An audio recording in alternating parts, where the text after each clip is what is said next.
me a number one if you can hear me clearly. Great. Fantastic.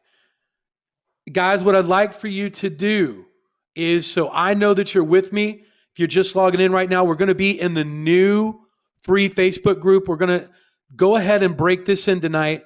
Let all the new people that are not OMG members see what an OMG webinar is like. So do me a favor right now, guys. If you're with me, there's about 300 of us on here. Give me a hashtag ready right here, just like Joe has already done. Show me what you're going to do. Let's like show the world what OMG is all about tonight. We have a lot of people that, and guys, this free Facebook group, you can invite your friends, your family, anyone that you want to know about OMG. What it's going to kind of be used for is kind of let people know events, just posting webinars, information, a few questions. We're not going to let anything happen to any of the information that you're paying for slip over into this group. We're watching it very, very, very, very, very closely.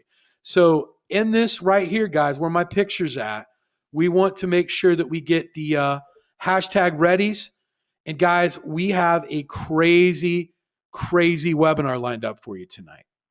What we've got is we are going to be giving away a plugin that has literally been amongst the underground SEOs, that literally is going to change how you set up SEOs.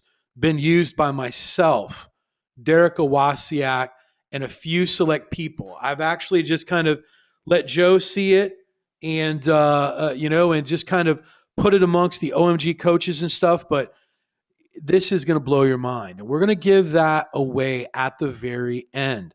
So I would stay for everything. What we want to see, guys, is participation. I want you to show all these people that are not OMG members exactly what we're all about. So please, a lot of readies. Anytime we ask you to give a hashtag, please light it up.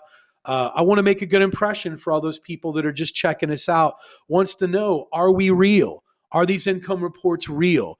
Are you really happy about being OMG? Is the information great? It's the first time, guys, that we're really trying to expose ourselves to everyone. And we've got over 1,500 members in right now. I'm going to go ahead and check one last time. If you haven't signed up, I'm going to go in right now and approve everyone. But what I'd like to do is say hello to everyone while I am doing that. And first, we'll start out with my buddy Joe. How you doing, buddy? Doing real good, man. I'm excited to be on the assimilation webinar. Man, there's a lot of great stuff going to be happening tonight, so I'm excited. Definitely. And also back as always and always here. What's up, Derek? How you doing, buddy?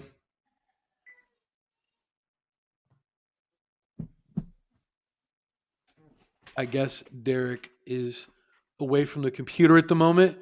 We'll just jump over Derek and come back to him. My buddy Mark, how you doing, buddy? What's up, Cotton? Guys, if you don't know who Mark is, I'm going to go ahead and just kind of introduce him to you a little bit. Mark is responsible with myself for creating the design and the look of cottongrammar.com. If you've noticed, he's in my About section. He's always been there.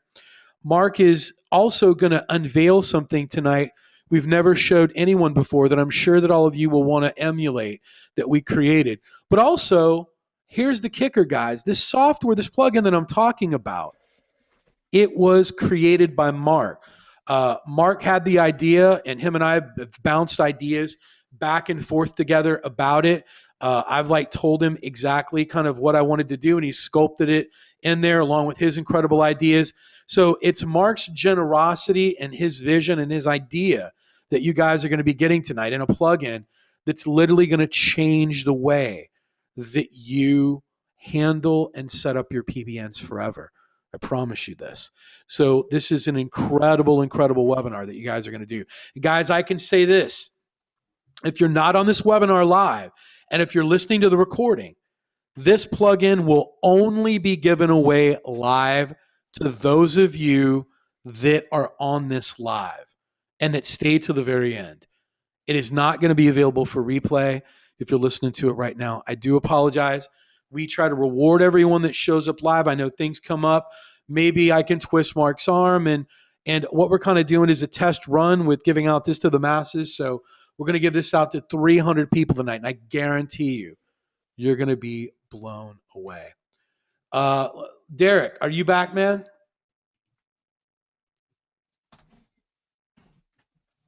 Yeah, can you hear me? Yeah, I can hear you. How you doing, man? Can you hear me now? I can hear you Okay, good. sorry. Good.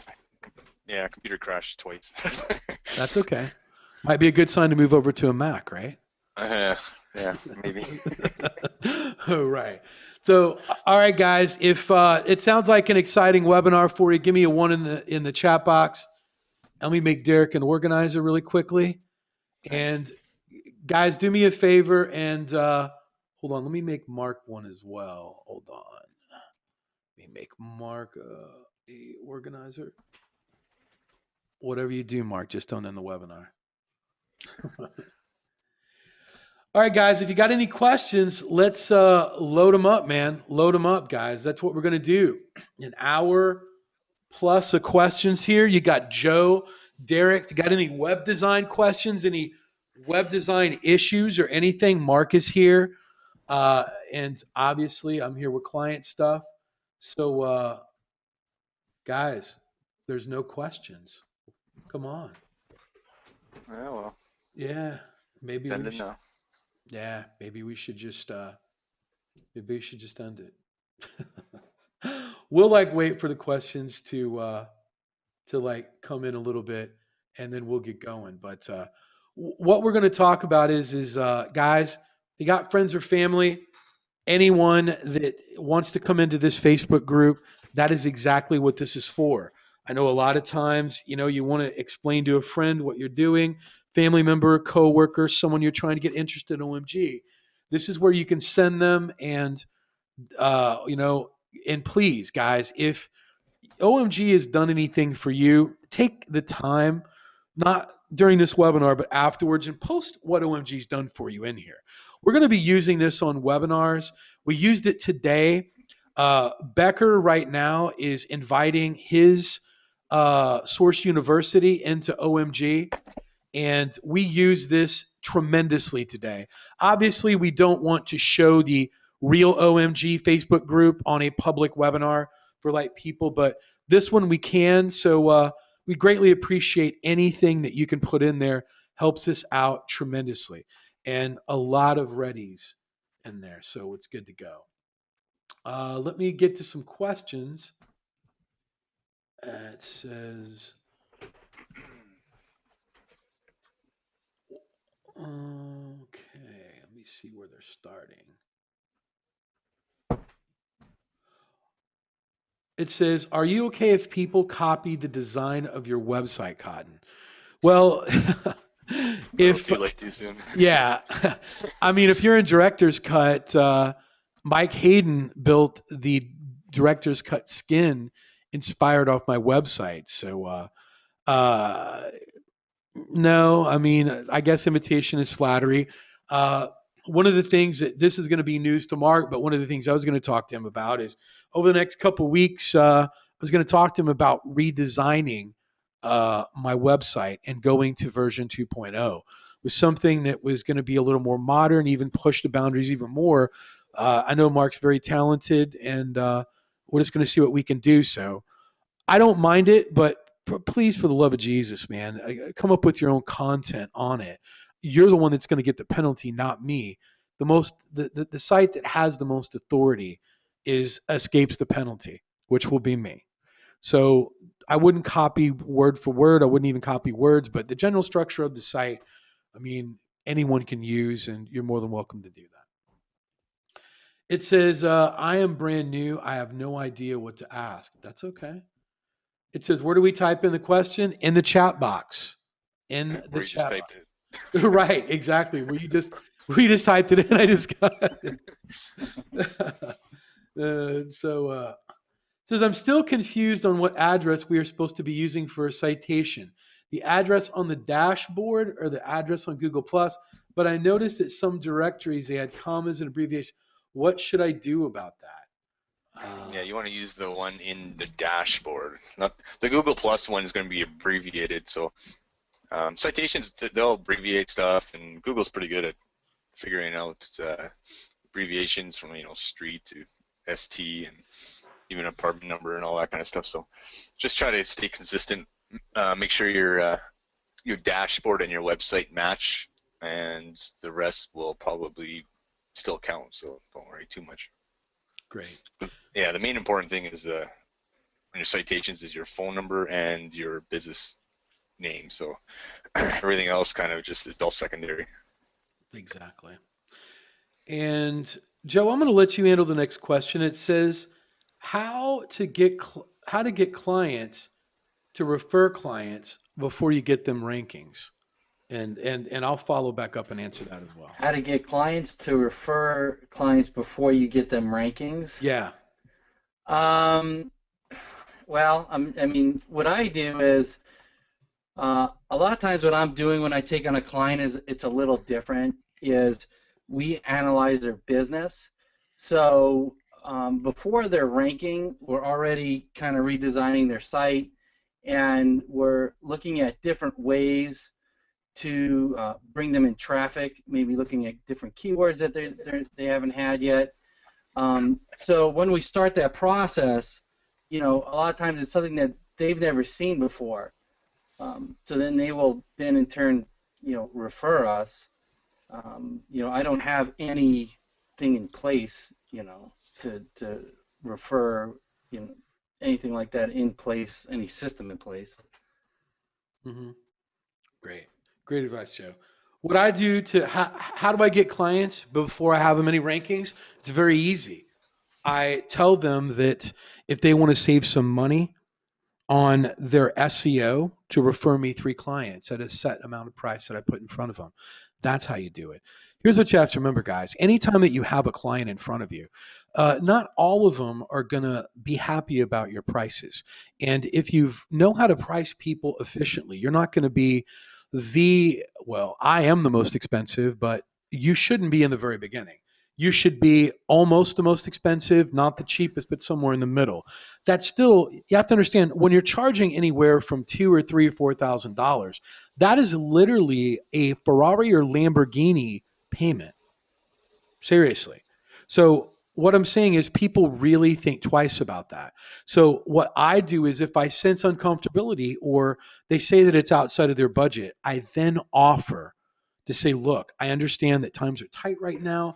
I understand that you might be under a constraint what you can spend through advertising. What I do for people is try to help them out. If you can refer a minimum of 3 clients to me that I can sign up at $4,000 a month, I'll be more than happy to do your SEO for free. So hopefully that answers your question. That's the only way that I know myself that I've been doing it to get a client to refer you clients without any rankings. It's if you've proved to them that you have rankings by ranking for Chicago SEO or any of these other places, they just want to work with you, but they can't afford you. So that's generally how you can do it. So Brad Kellum wants to know if we can ask questions regarding partners. I don't care. Go ahead. Those people have access to this webinar, so you're more than happy to ask questions about whatever you want. Okay, and next question is, what's the office chair you stars use to work in? I don't even know. I just bought one, just a cheapo. I mean, I'm not into expensive chairs. Joe, are you? I use a wooden chair. Wow. Really? I don't know. It keeps my back up and keeps me alert. I don't know. It's just a wood chair. Did you carve it? No. So in Costa Rica, I did have a chair carved out of a log. Wow. You get a pocket knife and start whittling that down, huh? What about you, Derek? I just have this leather chair from Costco. That's pretty good. Cushioning is important for me. My butt gets sore from sitting all day. Sure. Exactly. All right. On to some more serious question. People want to know, do we type the questions in Facebook or GoToWebinar? GoToWebinar. The questions in Facebook, the hashtags are going to go over to the Facebook group if this is your first time. So I thought we had some people broken in, but what we do is we ask the questions and go to webinar, hashtags go over to the Facebook group. So that's like what we do.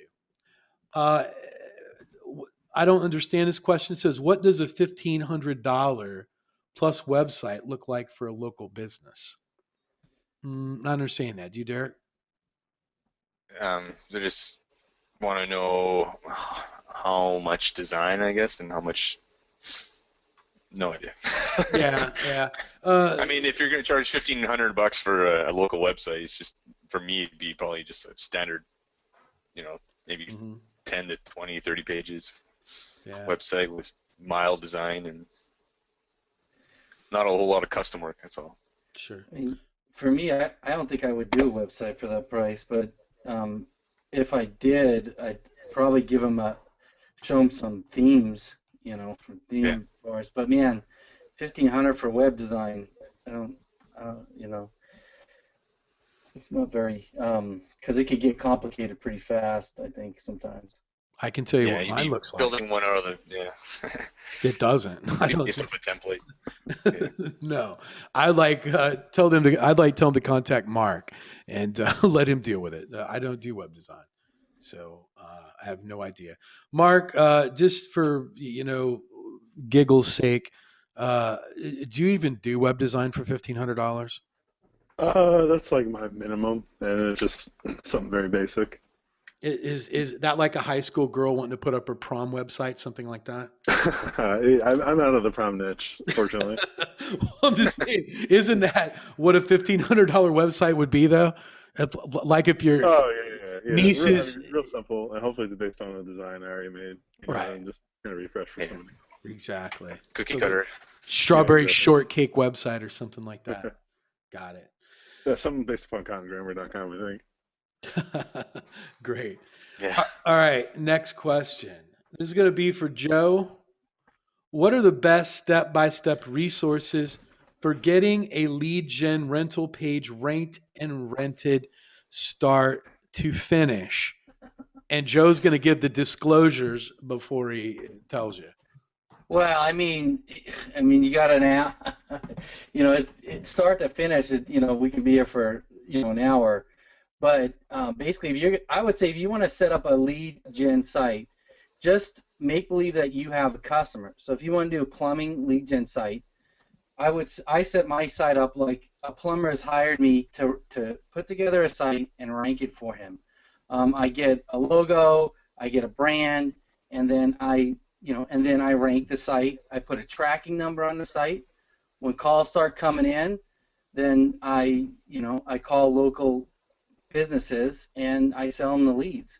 One thing that I do is I do like to record the calls, so sometimes I will give the leads out for free. I also have answering services that answer the phone calls when I first start, so I have a recording of someone answering the call and taking down the leads, and then I can use that lead as an example when I sell it to a customer. That's abbreviated version.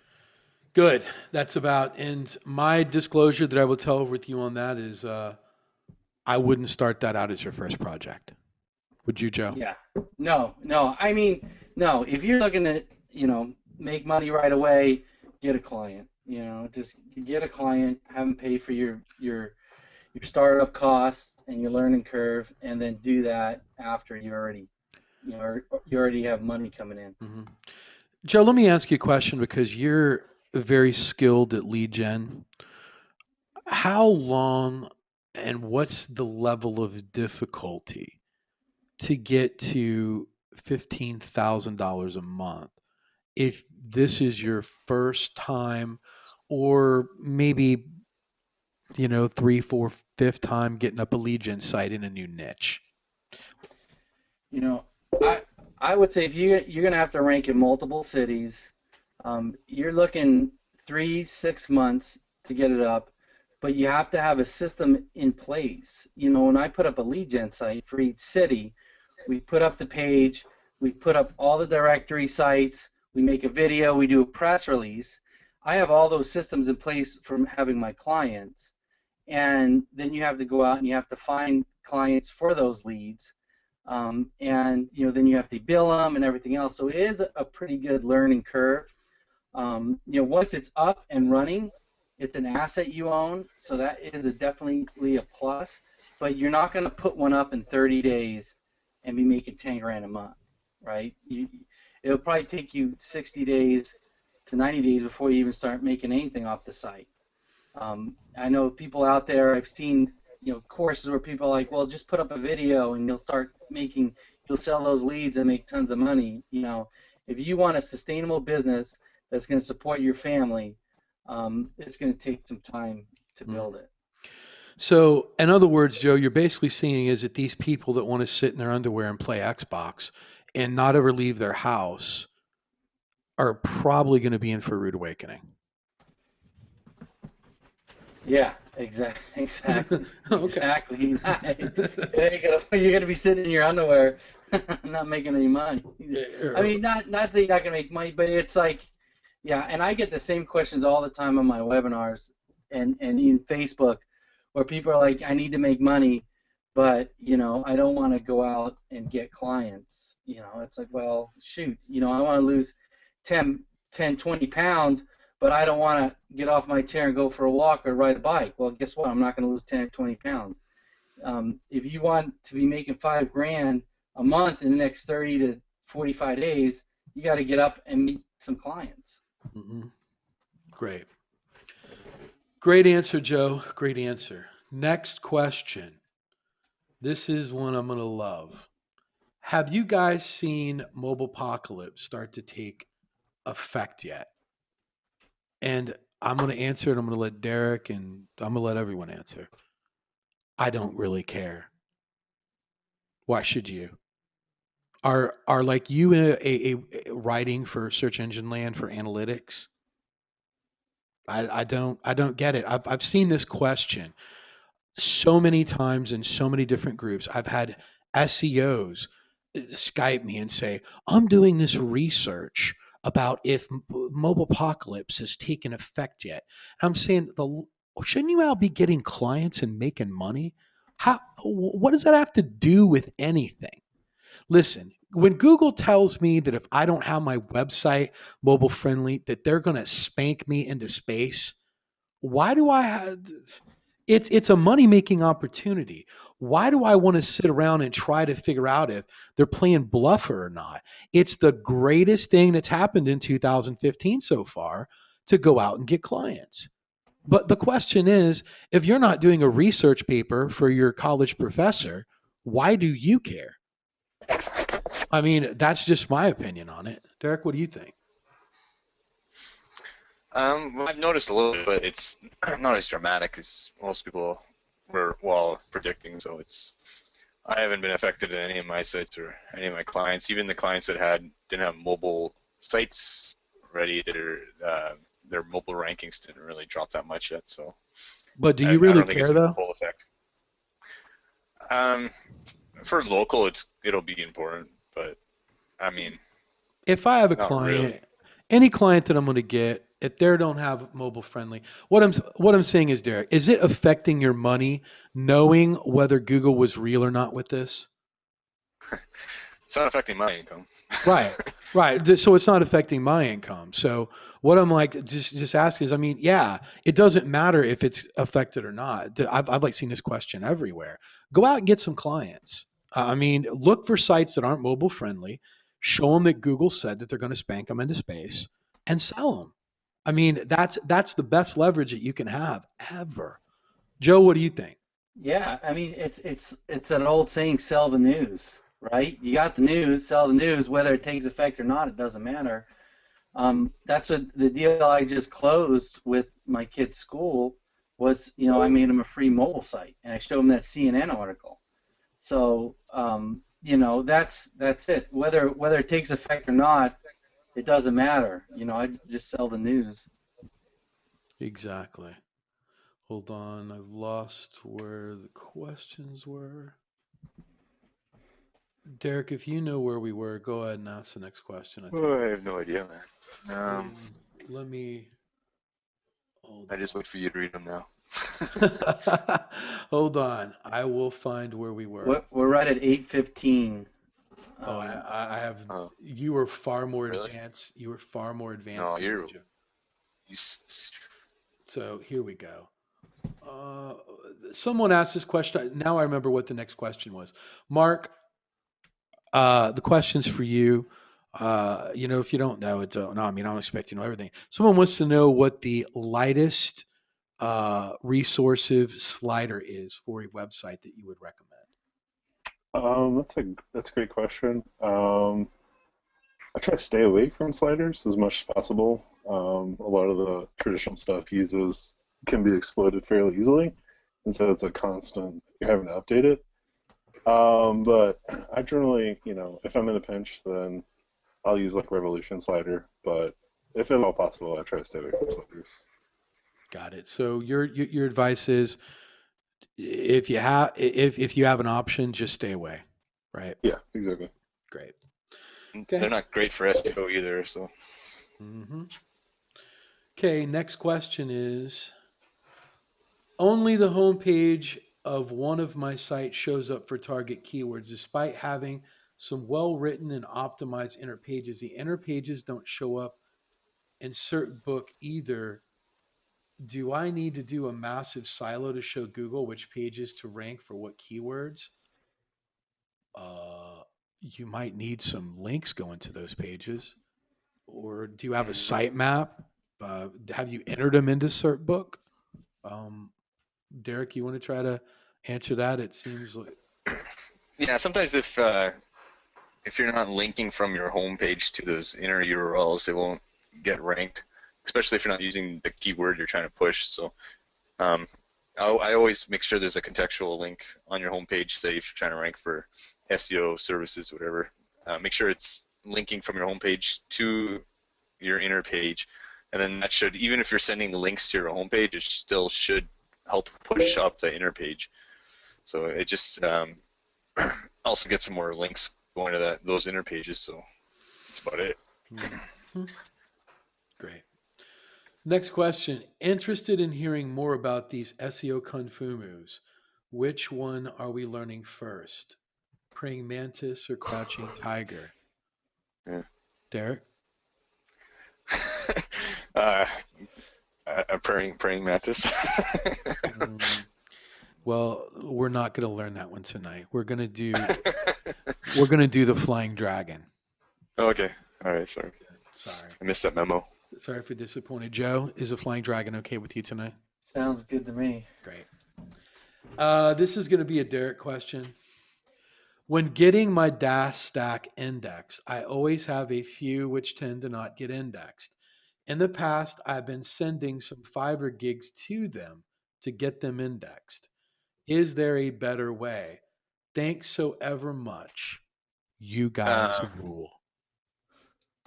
yeah, I mean, just even using social explosion usually gets them indexed. But if you're having problems getting them indexed, make sure that the property is the tags aren't set to no index. A lot of them, like LiveJournal and Jimdo, they have a no index tag on them until you have enough content. There's a few other sites, just can't remember them all, but a lot of those ones, if you don't come back and edit or add content within a week or so, and they're trying to prevent spam. So um, always inspect the meta tags on these properties after you post them. Make sure that they are set to index, because yeah, a lot of them are switching to no index until you prove that you have some kind of worth on that site. So go back and add more content, and usually it's automatically taken off. Other than that, you can just send some PBNs or even do a second tier to that DAS stack, and it should get indexed pretty quick. So Great. Thank you, Derek. no Next, problem. next question. Joe, I'll let you see if you want to try to handle this if you want it or not. It said, could you talk a little bit about selling to large national organizations, the difference between local and enterprise SEO, both from a sales and delivery point of view? You know, I mean, the person asking it, I mean, do you have a local client already? I mean, do you have a national client, or is it, that's a question I would ask, or do you have a large national organization that you're pitching right now? Um, I've pitched large franchises is where I have my experience, and it is different than just dealing with your local SEO, your local contractor or local client. Um, you have to, the proposals are different, the meetings are a little different, it's a little more involved.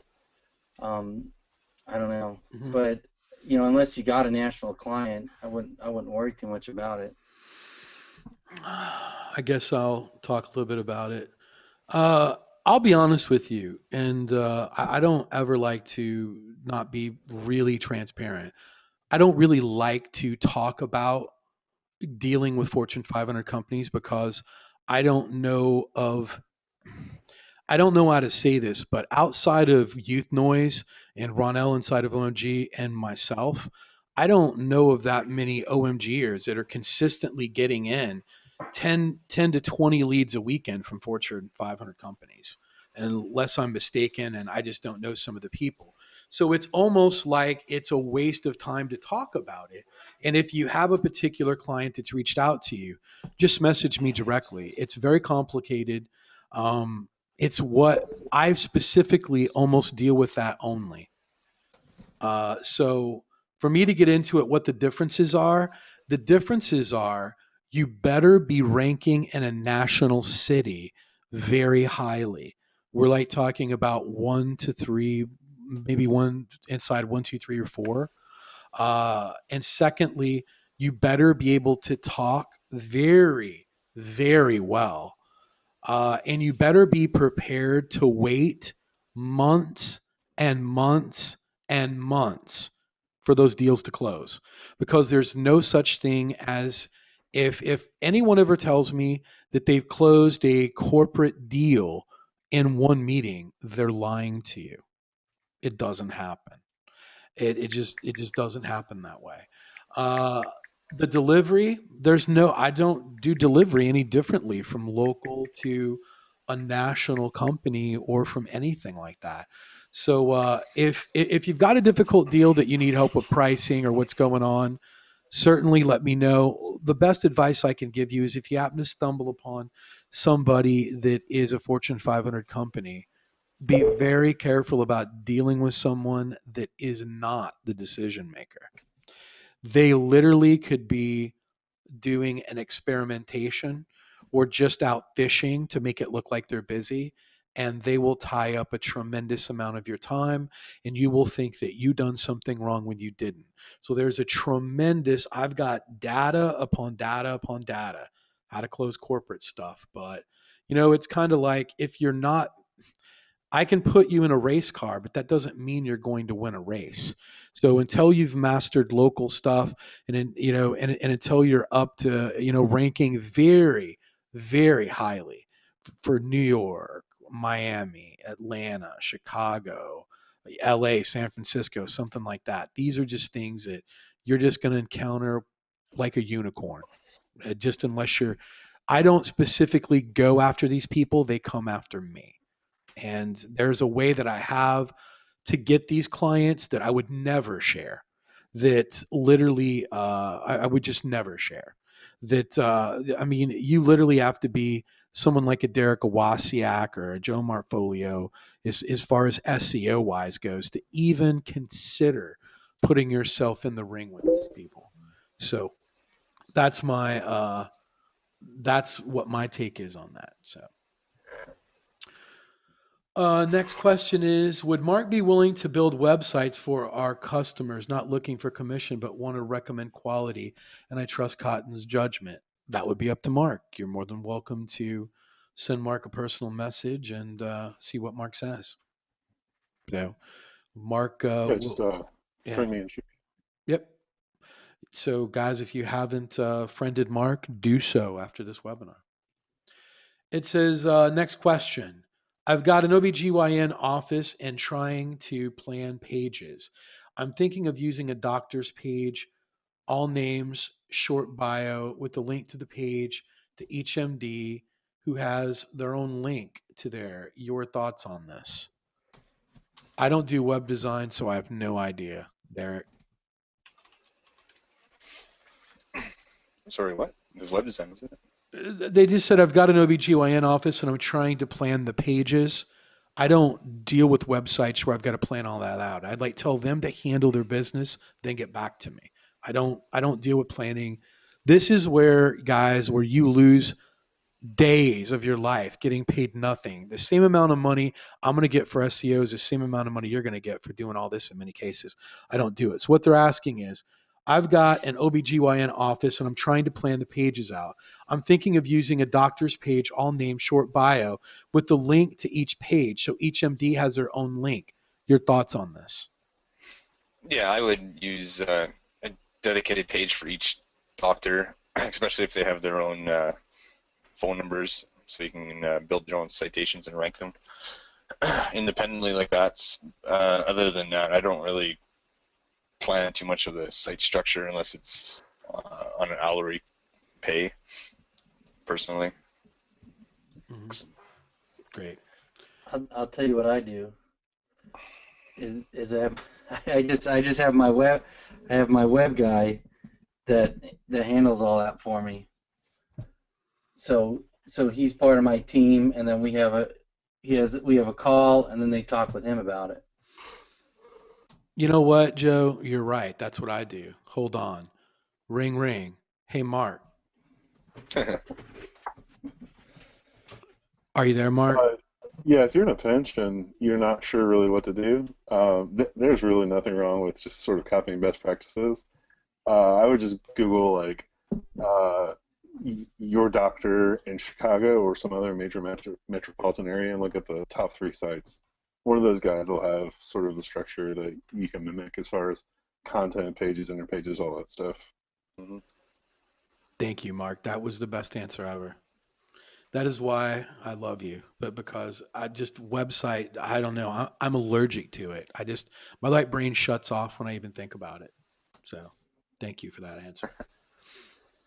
Next question is, it says, I feel my website ability using a theme isn't valued at 1500, so I always undersell it. I know there are many other website companies out there that sell them for 300 to 800. How do I differentiate myself from them for the website service? Mark. Yeah, it's really about framing. Understand that the worst website delivered from an agency is going to start at $10,000. And so you got to frame yourself as an expert, as a killer developer, as a killer designer who's going to over deliver. And all of a sudden, that $10,000 is unreasonable.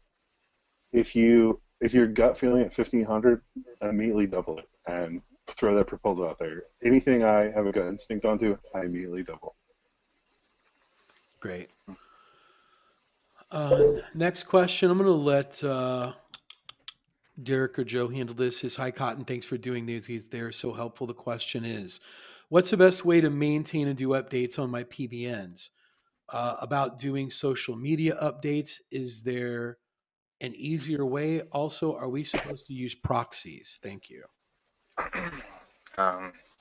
Well, for PBNs, I personally use main WP so I can upload, or I can update all the plugins and all the sites and WordPress and everything all at once. For social media, I don't really touch that much, and I don't really do any social media posting at all. I just find it overkill for myself. But proxies, I don't use proxies when I do PBN posting, mostly because I'm using main WP, so I don't really have to log directly into the site. And anyone else want to add to that, Joe? I mean, I don't really update my PBNs on a daily basis. I try to make them look like real sites, and and that's about it. I don't use proxies. I did for a while. I used like a Tor browser, and I was real finicky about changing my IP. I don't worry about it that much anymore. Yeah, I only use proxies for DAS because just signing up for the same sites over and over again. Great. Next question. What website theme by Studio Press do you think is best for an SEO website? I'm aware of the setup Cotton has, Mark.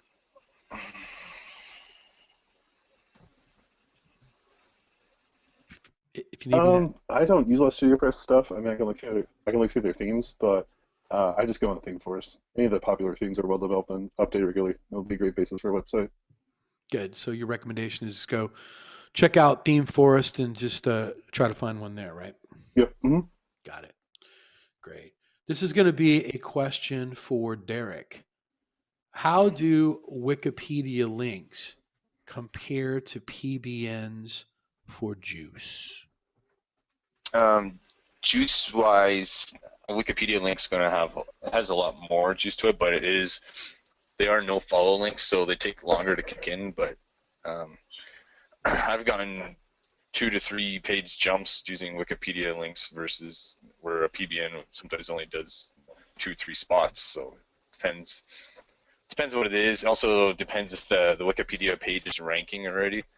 If it's page 1 for the term you're trying to compete for, having a link on that page is extremely beneficial. So not only are you going to get a ranking boost from it, but you're also going to get a lot of click-through traffic from people just visiting that page. If you have a good a title on the what's called the external links on Wikipedia, usually from there it's just kind of like a click-through rate game. But it does, like I have enough case studies that I know that I'll use a Wikipedia link over a PBN any day, but it does get pricey.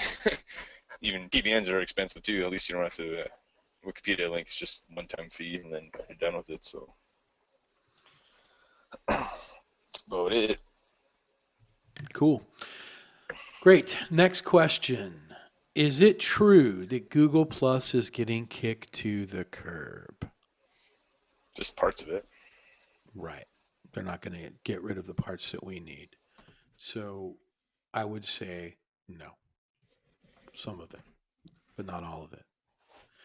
Next question. Should we be using vKraken on our PBN still? And if so, how? Try not to use it. I mean, there's a lot of sites that are just getting manual penalties on it, so I'm not using it. I'd rather use something that's going to, if I'm going to do automated content, I want something that's going to actually do content plus a video, not just videos all day. And I can't really recommend any plugins for that because they're all kind of black hat right now. Mm-hmm. Got it. Move on to the next one. It says, just signed up and there is so much info in the members area, I don't know where to start. Is there an overview somewhere? Jan, absolutely not. And that is the joy of being an OMG, because you have no clue where to go. What I would do is if it was my advice and you're just signed up, I would watch everything Greg Morrison first and go from there. And you're just kind of going to get led with what direction you need to go by webinars and with other stuff. But if you don't have a good foundation, or if you're just coming from a very weak background of setting up PBNs and what's working, the Iowa City SEO series, over the shoulder series, very, very, very good. I would watch that. And obviously, I have to recommend, to watch every assimilation webinar. Uh, I just honestly don't believe that there's more cutting edge stuff that's like happened anywhere else, with all of the kind of bombs that we've had and all the mind blows that we've had ever since there. Watch anything from Joe, but just dig in and just find out. That's the best I could tell you. What do you say, Joe?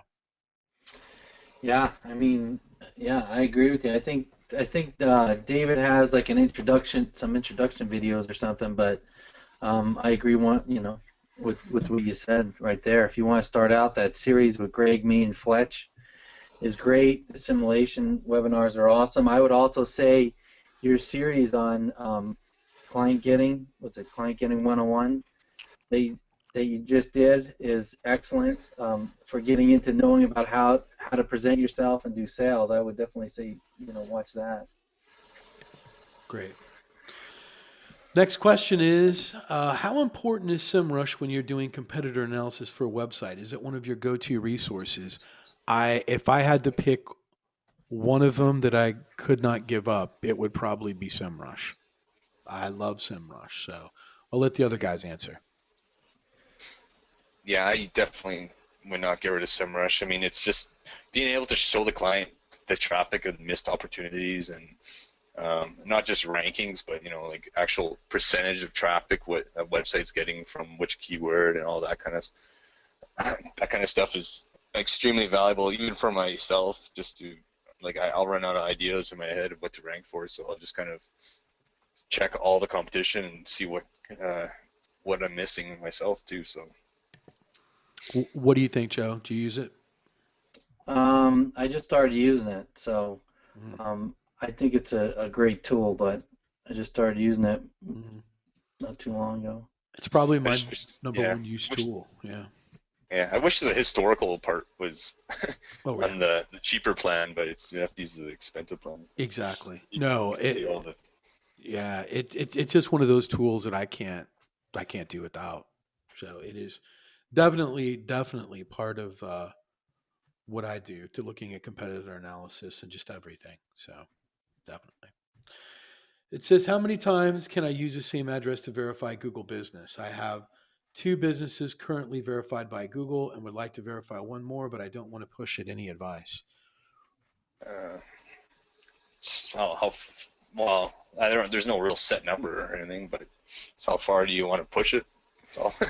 You might get taken down one day for they might verify all those, and so I try not to do more than 2 or 3, but make sure you have suites on there. But if they might in the future, they might actually start verifying the actual what it looks like, the business, and what's compared to what's on the maps, so they can tell one person or a residential service with 3 businesses kind of looks fishy.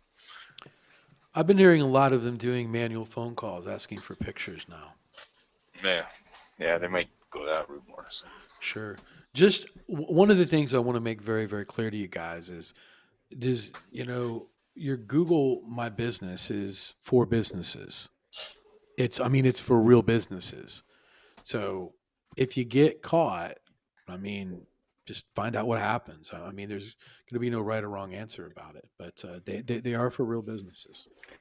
Yeah, and 2 is like when you start stacking businesses in one location, and I test the limits on a lot of stuff, but you have to know that you can get busted, and you could lose it, and then that's what happens when you play that kind of game, You're right.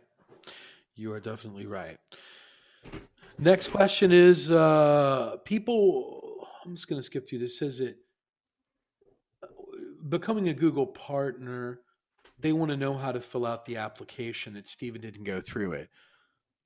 If you watched the webinar last week, you'll know that we told you not to ask us this. That that you need to figure this out for yourself, just like Steven did and we all do. So if you want it bad enough, you'll take the time to figure out how to do it. Not being cruel, but we can't be here to help you with every little thing. So Google makes it very clear, or they have instructions on how you would get that done. So I would just look at that a little closer and go from there. Next question is, the best time to get referrals from a business is the beginning when you first get them. They're wowed by you then.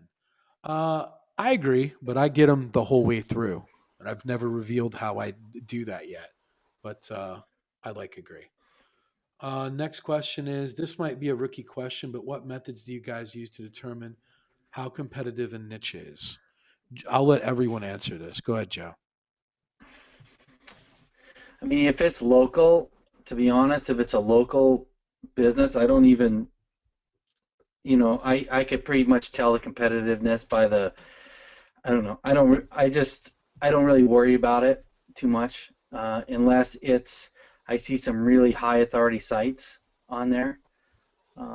If I'm going after some affiliate terms, I don't know. I don't look at the competition anymore like I used to. I just figure I'll just throw more PBNs at it, and I'll just have to throw more links at it. Derek? I just look at the page one landscape basically, and that's the main.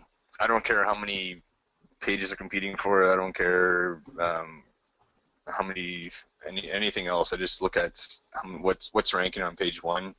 What's their authorities? Are they optimized for those keywords exactly, or are they optimized for some other keywords and just kind of ranking coincidentally for those ones? So I look at like if they're using those anchor texts, or they're using, are they all title matched the same way? And then like I don't really care if it's, you know, when you do the check for in title, and if it's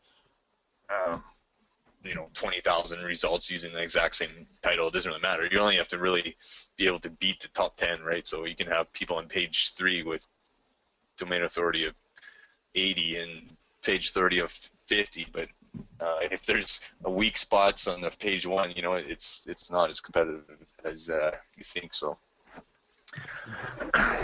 I myself, the only reason that I look to determine how competitive a keyword is inside of a niche, if a client pays for me, is to determine how much I'm going to charge them. So I still use the Moz keyword difficulty tool and find out just how difficult that particular keyword is that gets the most traffic in their niche. And that's not because I care. It tells me how much I need to know I need to charge them. There's a lot of times that I've been fooled greatly on how difficult the keyword is when I thought it was going to be easy. And I went in to go in and look and wanted to shoot myself after I took the money. So that's the only reason why I use it, is to make sure that whatever seems easy, I want to make sure that it is easy, because a lot of times I just can't look at a page and tell. So based upon that, I just do that. But what everyone said is perfectly correct as well. Next question is, Cotton Grammar, what are some of the best ways? What are some of the best ways you save time when other SEOs get boggled down and overwhelmed? Um, Pretty much, I don't do anything that doesn't make money. And I mean, I preach this every webinar. I don't do things that I'm not efficient at. I don't want to do web design, so I don't do that.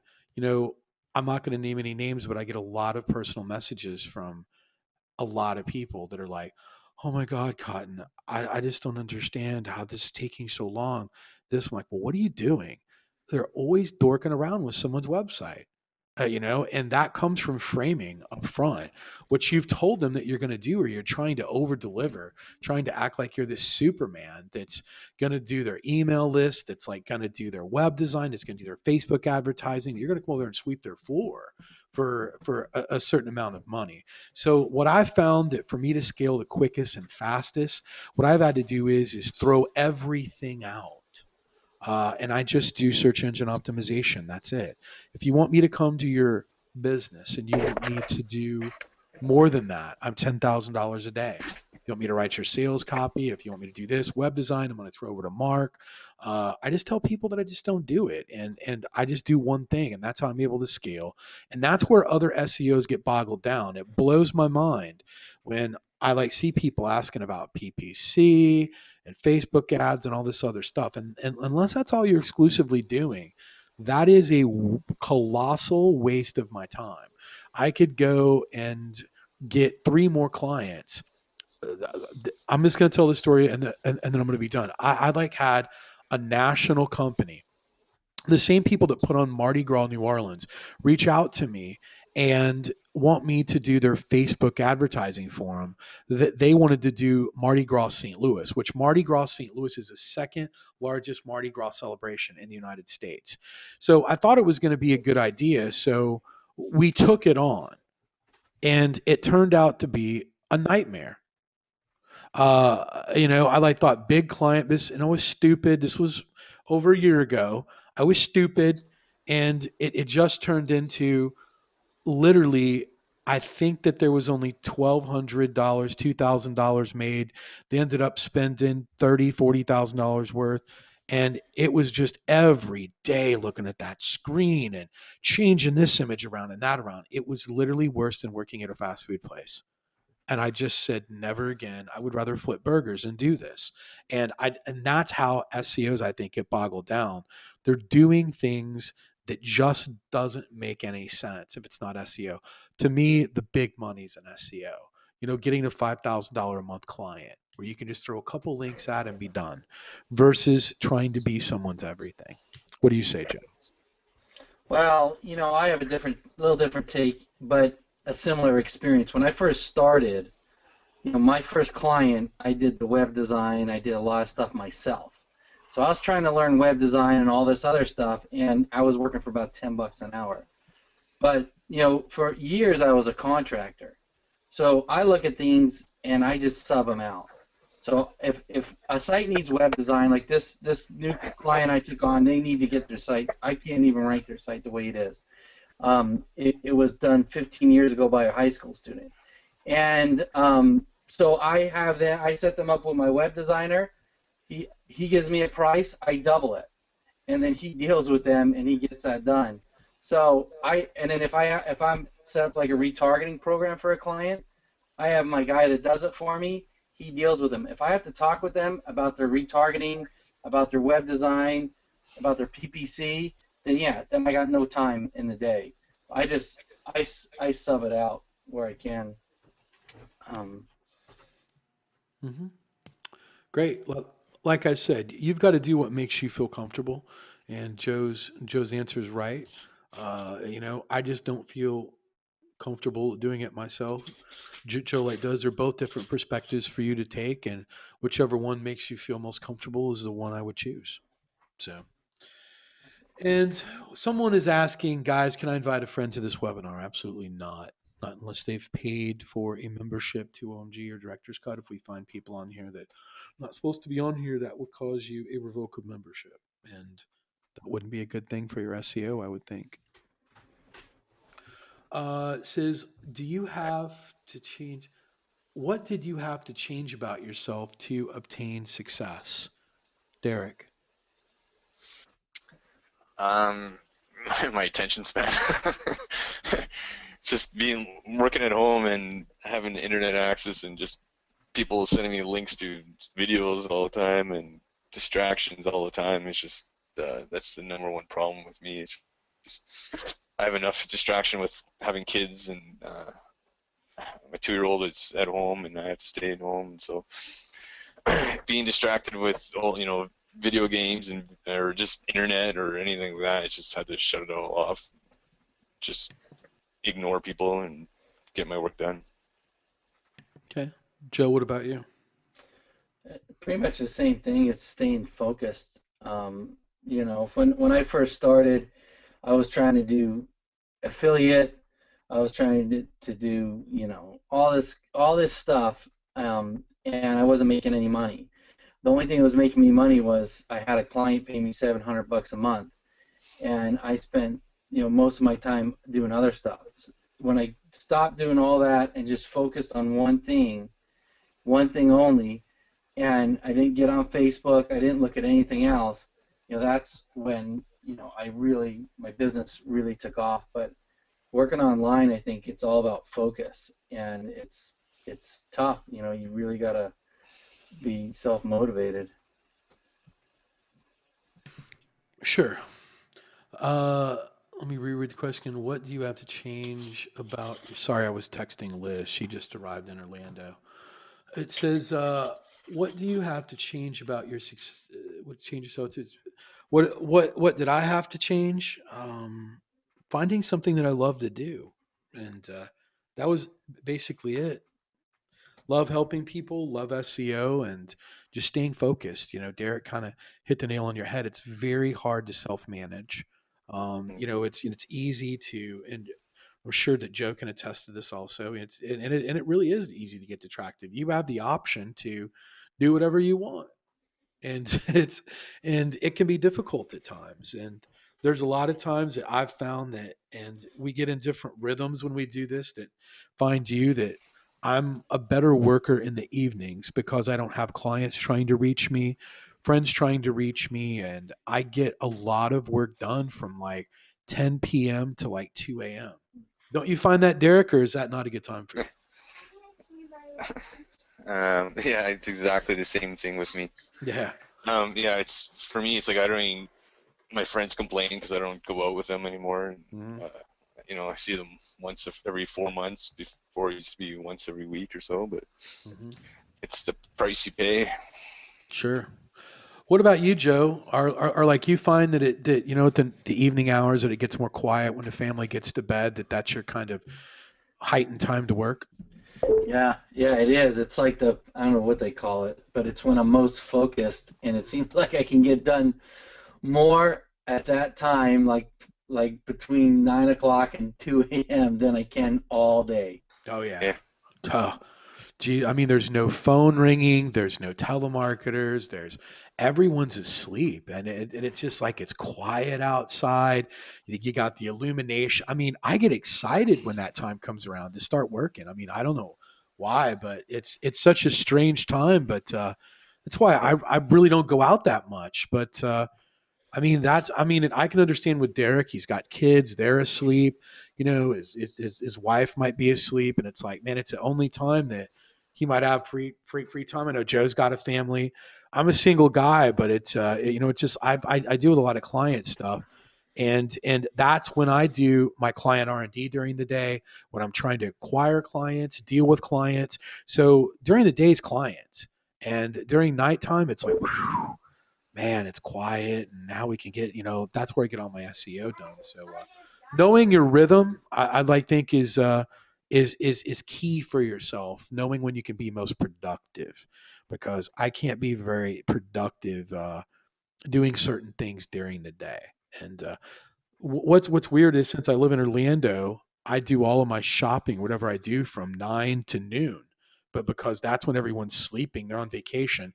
It doesn't get crowded here until about 1 o'clock. So, I like go out and get all my stuff done in the morning times and answer the phone when I'm out doing things, and literally get settled in, 2 or 3 in the afternoon, and work till about 2 a.m. So it's weird that we all have the same schedule, and I've never asked this question to you guys either. So it's pretty. yeah. Well, you spend the whole day just staying busy and never get anything accomplished. That's what happens. Oh yeah, you think I'll get to that later, and then later's at like 5 o'clock. It's 5 o'clock before you know it. Right. James Cluster has a very good question. He wants to know, are we going to make him cry today? And not unless you're cutting up some onions. So this isn't that kind of webinar today. This is going to be more of a fun and informative webinar today. We'll do a couple more questions, and we're going to get to Joe's hot seat. It says, Cotton, if my SEO site isn't ranking yet and I refer clients to my LinkedIn testimonials and they still don't buy it, can I use your site as example? Sure. Why not? I'll be more than happy. You can tell them that whatever you want. I mean, you know, it doesn't bother me. I mean, if anything They I might end do, up calling you. I don't mind anyone using me to help them get a client. So if you can use my site to help you acquire business, then I have no problems with it. So if that's what you want to do, whatever story you want to concoct, uh, it is up to you.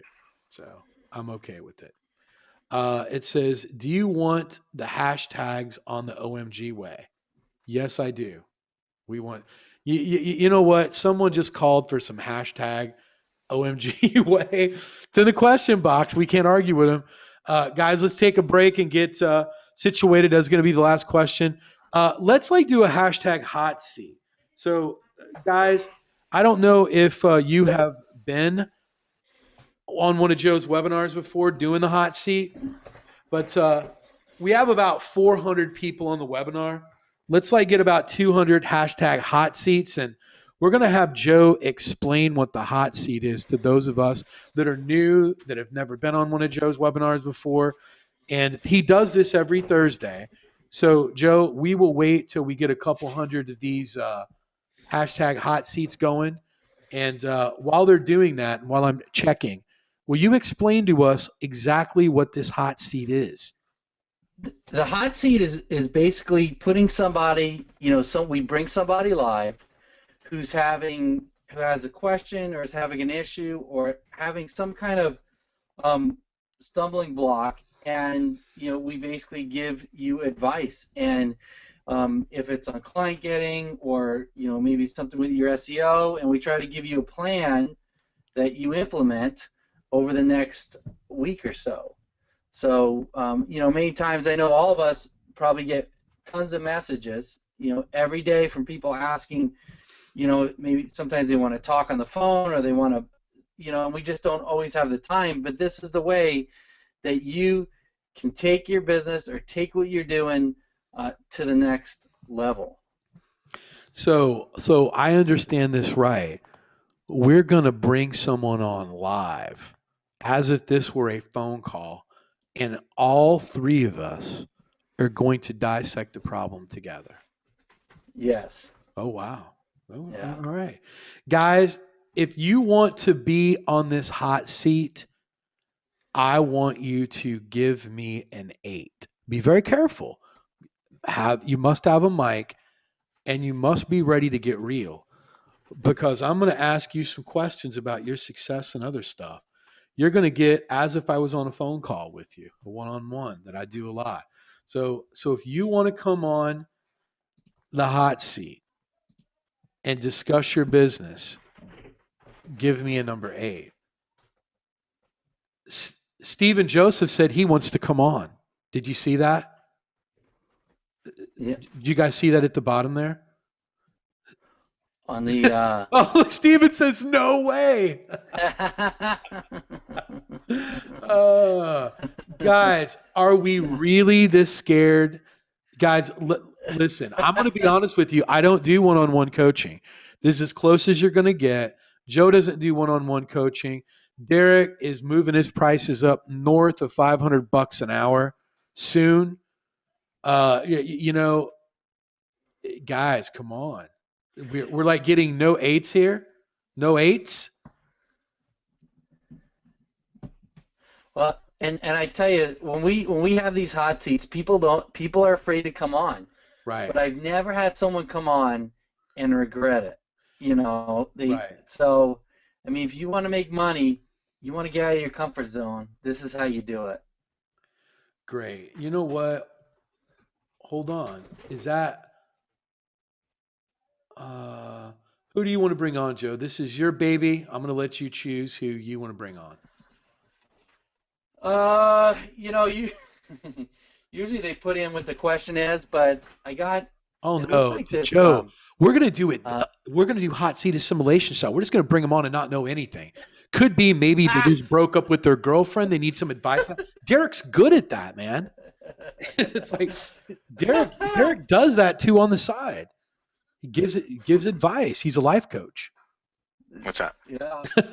Derek goes, "Well, I'm a life coach." Well, it looks like this Tyler Bennett putting in hate on the Facebook group there. Oh yeah, Tyler's a new OMGer that just came over from Source University, and he is a go-getter. So if he wants to come on, throw him on, Joe. You know how to do it. You're an organizer.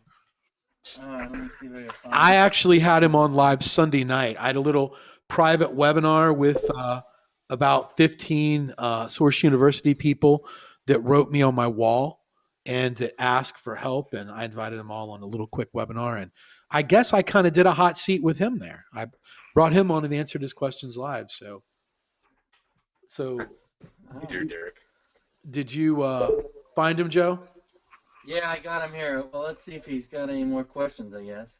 Oh, trust me. He has lots of questions. Yeah. He's not going to run out of questions. Guys. Hey, Tyler. Tyler, what's up, buddy? Hey, long-time listener, first-time caller. Tell me what your problems are. You've just called assimilation after dark. Man, I'm excited. This is pretty cool. But so I'm trying to think of a question real fast. I mean, I've got so many questions. My business is really growing. I'm just working really hard on it. But I'm kind of at the point right now where I've got a handful of clients, and I keep bugging Cotton about how he streamlines his business and he makes it so tight and efficient. And so where I'm at right now is I'm looking to grow, and I want to take on bigger clients. I want to take on clients that can pay more and can really bring me. I'm just about to break 5 figures a month, and I want to bring it up to 50K a month by January. That's my goal. Mm-hmm. And I'm wondering what kind of advice you guys can give me, because I know all of you have been in my situation. And so I guess my question is, what did you do when you were breaking that 5K figure and you knew you wanted to just scale it up? And what was kind of that turning point? What really worked for you to take it to the next level? Joe, go ahead, buddy. So, I mean, look, I was there, and what I did was, when I was first starting, is I had an assistant. And as I brought clients in, I systemized every single thing that we did. I drew up systems so no matter what happened, there was a system for it. When we take a client on, there was a Google Doc that was sent out to get all their information, all their logins, everything. And so I systemized every part of the business, and so that everything ran efficiently and everything was in one place, everything I needed. As I grew, I had some outsourcers, and you know, they had everything they needed right at their fingertips. But the thing that helped me the most in the beginning was that assistant, because we would get on a call with the client, and she would be on the call, and she'd be taking notes, and she would do the follow-up and everything else. You know, I know Cotton has a streamlined business that he does himself, but that's how I started, you know, and that's what I did. Derek? Okay. Yeah, it's for me too. It's having a VA. I'm just training them more and more and more. So every time they learn something, well, they build the system for me, so I don't want to build it myself, the systems. But I get them, I train them up, and then I make them document it all out so that if they ever lose their job or they can't work, the next person can just take their place easily, and then from there it's just so much easier. Just if it gets busier and busier, then we could just assign a new assistant exactly those tasks without having to spend 2 or 3 weeks training them again. It's just so much easier to scale up that way, and it's the way I've been doing it lately, especially because we do a lot of link building and stuff like that. So that's about it. Great. Are you ready, Tyler? Yes, I'm ready. Good. Why do you think you're going to make $50,000 a month?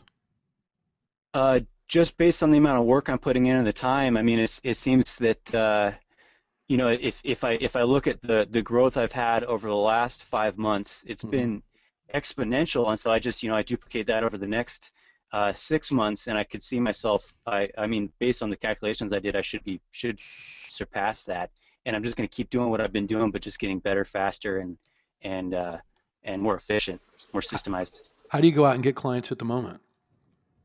It's all face to face. I use BNI, and when I first started, it was kind of cool to learn about your meetup strategy, because that's actually how I got my first few clients. I was just like, I need to find a receptive audience to deliver my marketing message, and I thought, what better way than to get to groups where there's other business owners networking with each other, looking for more customers. It's like they want to network with me, and I've got a message that I can deliver that's going to get them more customers. So I started doing that. First group I found was BNI, and that's almost completely taken me to where I am right now. I've got like referrals of referrals, and I've got customers in lots of different states. So my plan is to just basically duplicate that across more groups. I've got about 10 BNI chapters in my area and 6 or 7 other miscellaneous meetups that I'm just going to start hitting like crazy to gather that next set of clients. How many clients do you currently have right now, if you're willing to say? I've got about a dozen, and the price range is between I think $500 a month is my smallest one, upwards of $2,500 a month Mm-hmm. And then I've got miscellaneous clients that I sell like one-time packages to for $1,000, Mm-hmm. and that's usually good for about $3,000 a month. Mm-hmm. Where are you currently at right now monthly? I'm just about to break 10 grand a month Okay, in revenue, great. depending So on these next couple clients if I'm able to close them or not. let me tell you the first advice I'm going to give you to scale. If you have 12 Okay. clients, you literally should be at almost $40,000 a month right now. Right. Yeah. So what's your biggest problem that you're having with right now based upon what I just told you? Um, I just need to increase the value of my product, just by Hmm. saying it's worth more, I think. Mm, listen to what you just said though. What do you mean? It doesn't sound like you believe it. Well, I do believe that I can set the value of my product, and based on what I'm learning in Hmm. OMG, Hmm. I'm feeling a lot more confident about increasing the price of my product, and I've been increasing it steadily. Most of my clients that are at that low end, I've already had them for a few months, and Hmm. and I got them when I first started getting my first batch of clients. Sure. So let me ask you this. Where are you exactly located in and what city? Seattle. Seattle. Great. So are you ranking in Seattle? I just broke the first page for Seattle SEO agency, and I'm second page for Seattle SEO. Great. What I would work on diligently in the evenings, because you can't do that, is you need to be on page one for Seattle SEO. Okay. That is automatically going to bring your value up tremendously when you talk to someone that, hey, I'm working with the best. Isn't Microsoft based out of there? Yeah, yeah, So, yeah. so, so you can say little o me is spanking around people, where there's people with Microsoft and all this other places. Seattle's known as a tech city.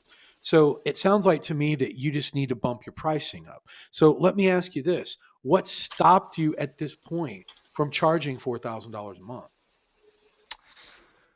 Let's see. Well, okay, so this last month I kind of turned the faucet off for taking in new clients, so I was getting just absolutely overwhelmed and just crushed. I mean, I only started really learning SEO just a couple months ago. My first big Hmm. batch of clients, my whole strategy was just putting them on Moz local. That was like my SEO strategy. Hmm. And so I realized I needed if I was going to deliver results, I needed to stop and just figure out SEO. And so that's kind of been why I stopped charging more and why I stopped bringing in clients this last month or so. But now that I'm in OMG, I see nothing that's stopping me from just charging into that higher figure per month customer base.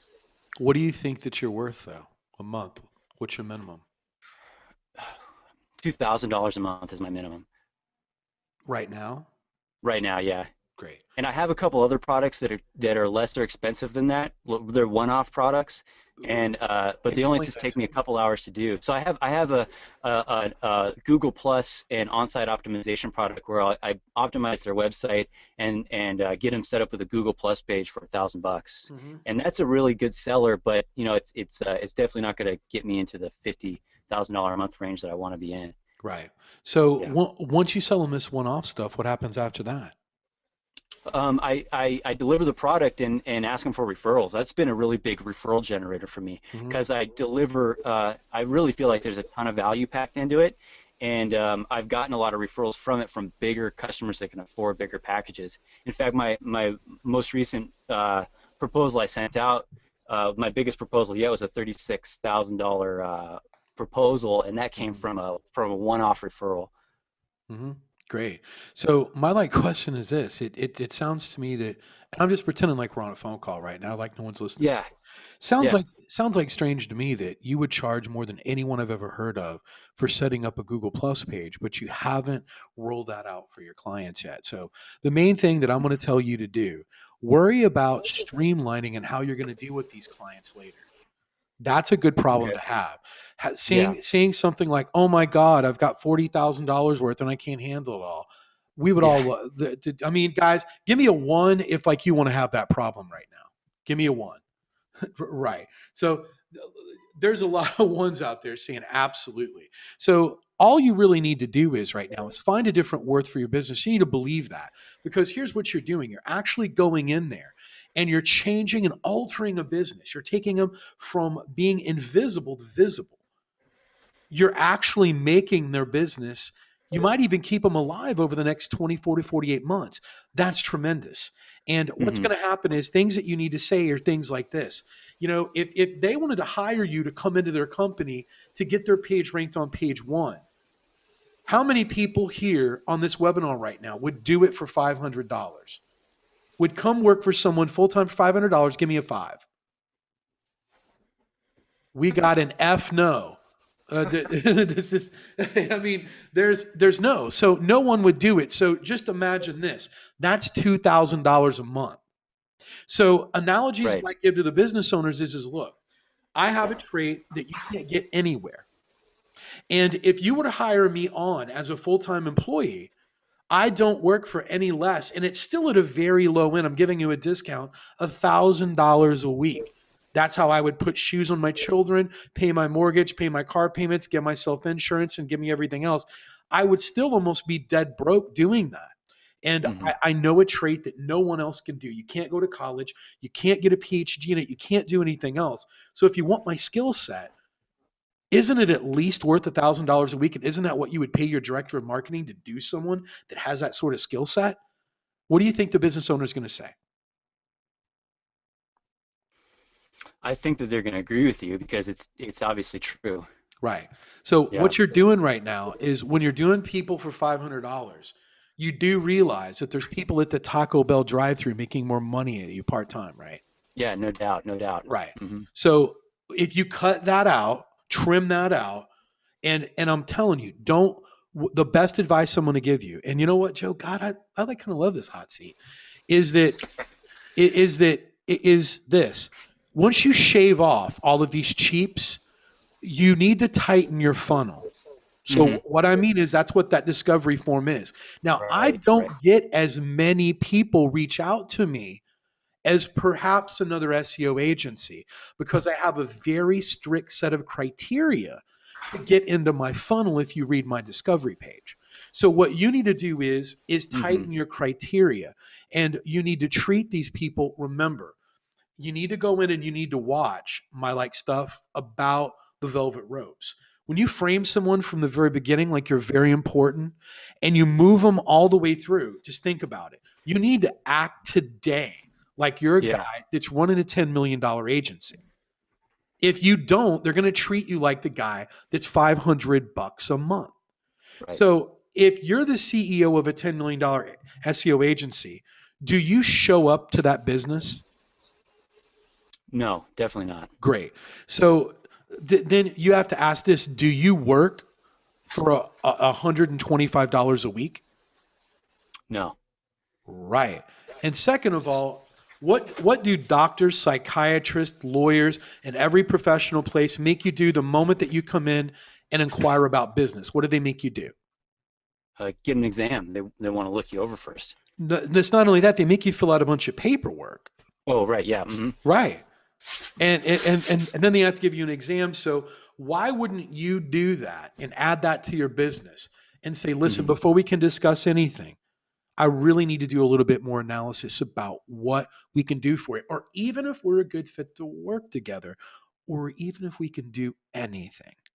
Hmm. So doesn't that sound like I'm not desperate?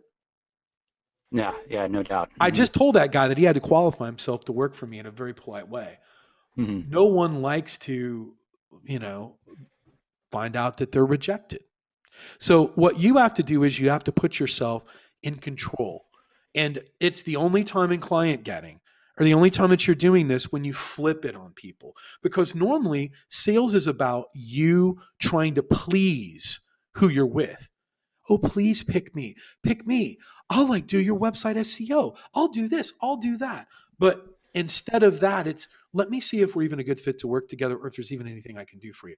Fill out my Right. discovery form. And what I'll do is I'll get back with you with a video analysis in the next 72 hours to see if we're a good fit to work together. How does that sound? They generally say, great. Now, if they Hmm. keep asking you, now based on that discovery form, you're going to know whether you even want to do a video analysis or not or anything. So the number Hmm. one way that's going to scale you to 50K is knowing what to pursue and what to leave alone. When you see people say they've never spent a penny on advertising, does that mean that you're going to get 4K out of them a month? No. There's Exactly. no way in hell. Exactly. Yeah. That is a Lamborghini Aventor payment a month. So you got to filter your people out stronger. So what you need to do is work on getting more clients into your funnel, finding the right clients for you, and then spending your time talking and dealing with those clients instead of getting all these people that aren't interested. Aren't those smaller contracts though good sources of larger referrals? What you do is no, you send them out working for you before you even mess with them. Mm-hmm. You just tell them, if you can't afford the $4,000, I understand that. Why don't you go get me 3 referrals and then I'll just do you for free. Mm-hmm. Okay. So that way your time's not boggled down. So I've had a great opportunity to Yeah. talk to you quite a bit. We like talked on Sunday. I'm very impressed with you. You're very well spoken, very professional. You're a go-getter. I believe you can hit 50K, but you just Okay. gotta know your worth, act like you're in a $10 million agency, and then keep moving from there. You have to. Okay. If you don't present yourself like that, remember, guys that run $10 million agencies don't act like that they're delivering pizzas for Domino's and go to every business at the drop of a hat. They just don't. So remember that. So act accordingly, professional, how you dress, everything like that. And I think you're going to be fine. So Cool. if that Cool. was helpful to you, man, I don't know if it was or not, but hopefully that was helpful. That's my best advice for you. I really think that right now, if you had 12 clients, you can snowball those 12 clients. One last suggestion I would do is I would take those 12 clients and I would start sending them out, dripping them out emails, telling them that if they want to stop their SEO service, that you will do the rest of their SEO or complete it for referrals. Wow. Do you do that with your clients? You have Absolutely. them on an email list? Absolutely. That's a great Absolutely. idea. Right. So you could take that 12 and turn it into at least 20 clients instantly Mm-hmm. and tell them, because do it for 3K. Just say, Mm-hmm. if you send me 3 referrals that sign up with me, make sure you list that sign up with me for 3K. Then I will go ahead and I'll do your SEO for free. Or I'll watch your site and make sure it doesn't drop for the next 12 months if they've completed. It's insurance. It's what I call SEO insurance. And you'll find that they go out and do it. And you got to nudge them and you got to remind them about these things. Some like times you might have to send out more than one email or more than one phone call. But if you work these people efficiently, your goal should be, once they get inside your velvet ropes, is for them to be your client that goes out Mm-hmm. and sells for you by word of mouth after. Does that make sense? That makes sense. That's what you need to do, and that's how you can get to 50. I like really believe right now, with your attitude and your willingness to work and what you do, you can hit 50K in the next 90 days if you do it efficiently. All right. I'll make that my goal. Sure, definitely. Guys, was that helpful? Give me a 9. I mean, great. So cool. Joe, pick out someone else, buddy. Yeah. We'll do one more. Do you? Why don't you pick one? Let's see. Let's see who else. I'm Who just else wants to come on? I'm just gonna pick out someone random and just throw them on. Isn't that cool? Just bring him on. Someone that I know that needs to be on here. Guys, if you want to get on the hot seat like Tyler did, please give me a number 7. Well, let me see. There is someone I'd like to bring on. It's not a hot seat, but let me see if he's on here.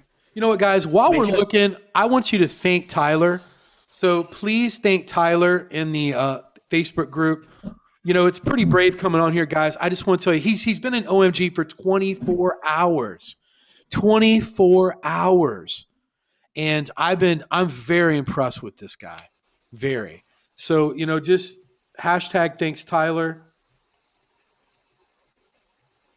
And let him know, that you got his back and that you're going to root him on to making his money. So definitely.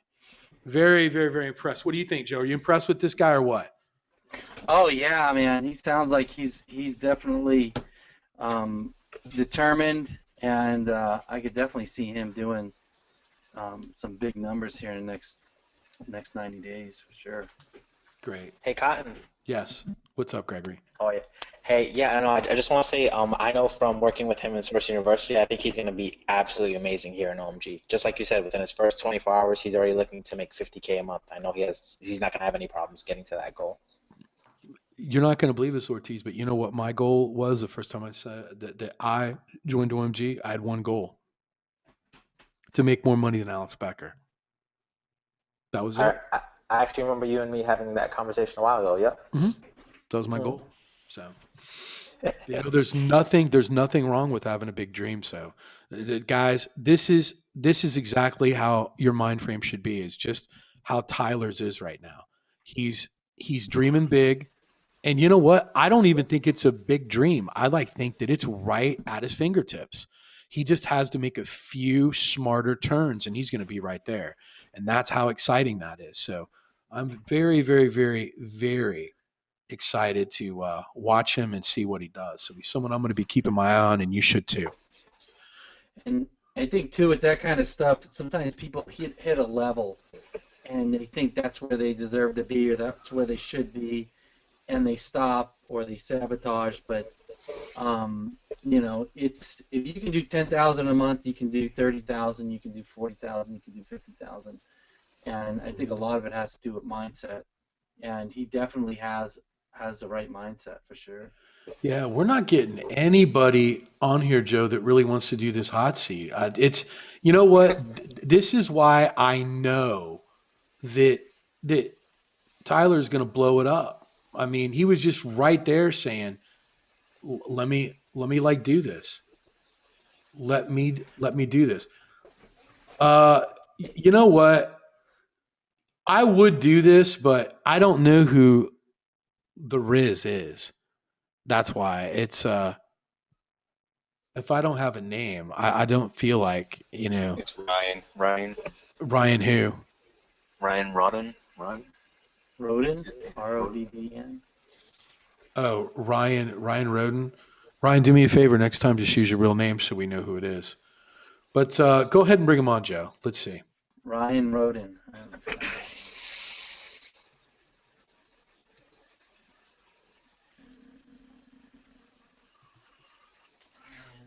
It's the Riz.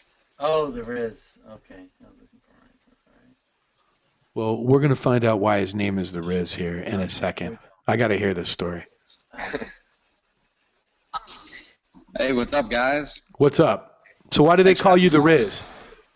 It's an old high school nickname. It's because I used to hate rap when I was in high school. You used to hate it or you did it? Yeah. You know how rappers always talk like, you know, the Tiz Able and I'm going to his house? Oh, I yeah. used to make fun of that, so people changed my last name to Riz Odden. Ah, got it. Cool. So, Long story. yeah, well, maybe we'll save that for another webinar. So what is your question and how can we help you this evening?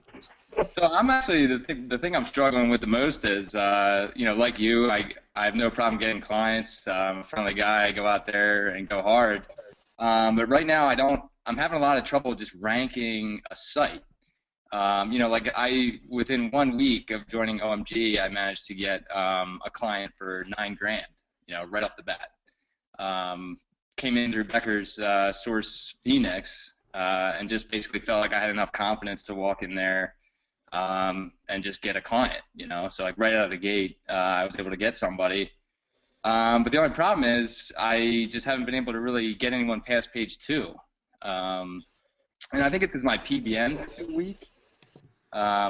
You know, I think I understand PBNs and DAS stacks and all of like, you know, Greg's basics. But that's kind of like where I'm really struggling, and I don't quite rank for, you know, city SEO yet. And I totally agree with you, being able to do that and then just walking into a room and saying, you know, I rank #1 for whatever city is huge. Sure. Derek, you want to drill him? Well, You got to Yeah. act like you're a investigator. The let hot it rip, lights. Derek. The hot lights, man. Dig in deep there. yeah, well, Go ahead. usually when we're doing like privately, I'll pick apart every single PBN and see what's going on. But a lot of times it could just be down to like poor content or just weak PBNs, or usually if you got to page 2, it's usually just more of rinse and repeat, keep going and going until you get there. It's just sometimes you get some PBNs that are bad and they might not improve your rankings, or they usually might take it down, and usually it's kind of hard to find out which ones those are. But if you start doing title match checks of your PBNs, like the articles, and see if they're ranking or not for those. And if they're not ranking in the top 30 positions, usually you might be dealing with some kind of patent issue. So yes, my biggest sorry to cut you off there. My biggest issue, and I asked this question earlier, was that it seems like the home page is the only page that shows up in the rankings. And I actually custom handwrite all of my content. So I'm actually a writer on the side, so I know all my stuff is unique content. I make sure I push it like 500 words. What about your PBNs? Same thing? So I think my PBNs might just be weak or something. How many do you have? So I probably have 10 right now. Not all of them are pointed at the same client site. My anchor text is pretty good. I don't know if it's because I have like a siloing issue. But I've been going at it for like 5 months now, and I've just been struggling to get an actual first page ranking. Let's bring up your site, Con. Let's put it on. Well, I don't know if he wants to do that. Yeah, I don't. Right. Why don't we do this? Where are you located at? Where are you trying to rank your city SEO for? So it's in Philly. Philly. It's a very competitive market. Yep. Matter of fact, it's like brutal there. I can tell. I'm like secretly moving my way through there with a phantom site. Yeah, I know. I found you. I've never even really tried, but it's there. So what I'm saying is it's highly competitive. Yep. I feel that it is one of the top places to make your phone ring. So you're gonna have to bring the juice, man. I mean, that's not an easy area to be in. I'd know that my buddies at Youth Noise, they're in there. They're like going for it. So it's the big leagues. When you get into places like Philly, Chicago, LA, Miami, Dallas. Yeah, Dallas, now St. Louis, Orlando. It's the big leagues. So what you're going to have to do is that I think that Derek would be the first to tell you that 10 PBNs isn't going to cut it. Yeah, that's what I figured. Right. And then the second thing that Derek would probably ask you is, what's the trust flow and the domain authority on those PBNs and the link profiles? Derek would dig through that incessantly to even ask you what that is. Now, one of the big things that like Derek will even tell you here in a second is if you've got trust flow in single digits and you're pushing PBNs at it, good luck. Yeah, I mean, if you can put it in the chat box and only we can see it if you want. Yeah, I could take a look at it. Derek, hey, look, Derek can take a look at it if we move on to something else, and he can give you advice for free. So he can. Yeah, that'd be awesome. Yeah, we can only see what you put in the chat box. No one else can. Cool. Yeah, I dropped the URL in there. In terms of the PBNs, I mean, they're all. I followed Greg. I mean, I watched Greg's like buying them at auction videos probably 9,000 times. Right. So I'm good at like checking out the profiles. Some of the domain authorities are like 40 to 50. Trust flow is pretty good, usually like 15 to 20, I would say. There's a lot of stuff that Derek and I have discovered over the last couple months that it just really we don't talk a lot about. Yeah. Well, his trust flow is still pretty much in the single digits, so it's right.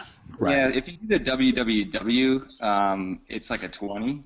Mm-hmm. Yeah, but when you're looking at trust flow, you kind of want to look at your not just your URLs, but your root, which is going to be like the combination of all your pages. Mm-hmm. So that's the one for the PBN or for the client site. Well, for everything, like it's kind of like it's almost like the domain authority, but it's where it's trustful. It's because you can have one really high page of like 30 trustful, and then all the rest of your pages are just dragging it down. So it could be your root metrics, like right now, are only it looks like a 9.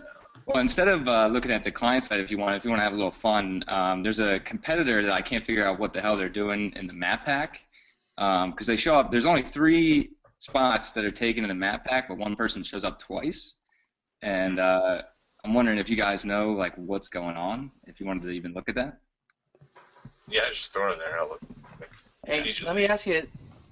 Oh, let me ask you something about the site too. For your client, are you trying to rank this for in Philadelphia or national? Philadelphia, they do have national clients, but from the competition, like there's certain keywords that get a lot of good volume for the subject matter and the content, and like there's some keywords that I can tell none of the competition is even targeting. So I sent a couple PBN links with varied anchor text, good content, and it's still like I just can't get past spot number 12. I don't see any location modifier in your meta tags. Yeah, see, I mean, I actually changed that yesterday. I used to have the city in the homepage title. Is that what you're talking about? Yeah. Yeah, like I would put. I mean, if it was me, I'd put the keyword in. I tried to have the keyword in first. You got the company name, and then you got the niche kind of, but there's no. You don't have the city there. Your URL is an EMD, so you don't really got to worry about over optimizing. Yeah, actually, for about 4 months, I had the city name in the URL, and that didn't seem to help. So what I did was I took it out to try to rank the inner pages that were sort of like more focused on the content that I was trying to rank for. I mean, some of these inner pages too. You have some of the services they do. I would put the city on those too. I mean, wouldn't you, Derek? Yeah, generally I put it on at least any page I'm trying to rank. I don't necessarily do it on every page, but No, yeah. Sure. Yeah, but what we can do is Derek will look at it a little bit closer, Ryan. Is there any other specific questions that you have? Not really. I mean, I appreciate you guys even giving me that much. I mean, I appreciate Sure. you bringing me on. So. As for the roofing one there, Yeah, it's what's going on there? Yeah, the roofing one it's because they have 2 locations within a tight location. They have one on there's the Philadelphia, PA one with one phone number. Then they have the other one with the exact same phone number, but it's 2 It different looks like it's addresses. like a service area instead of like just the actual address.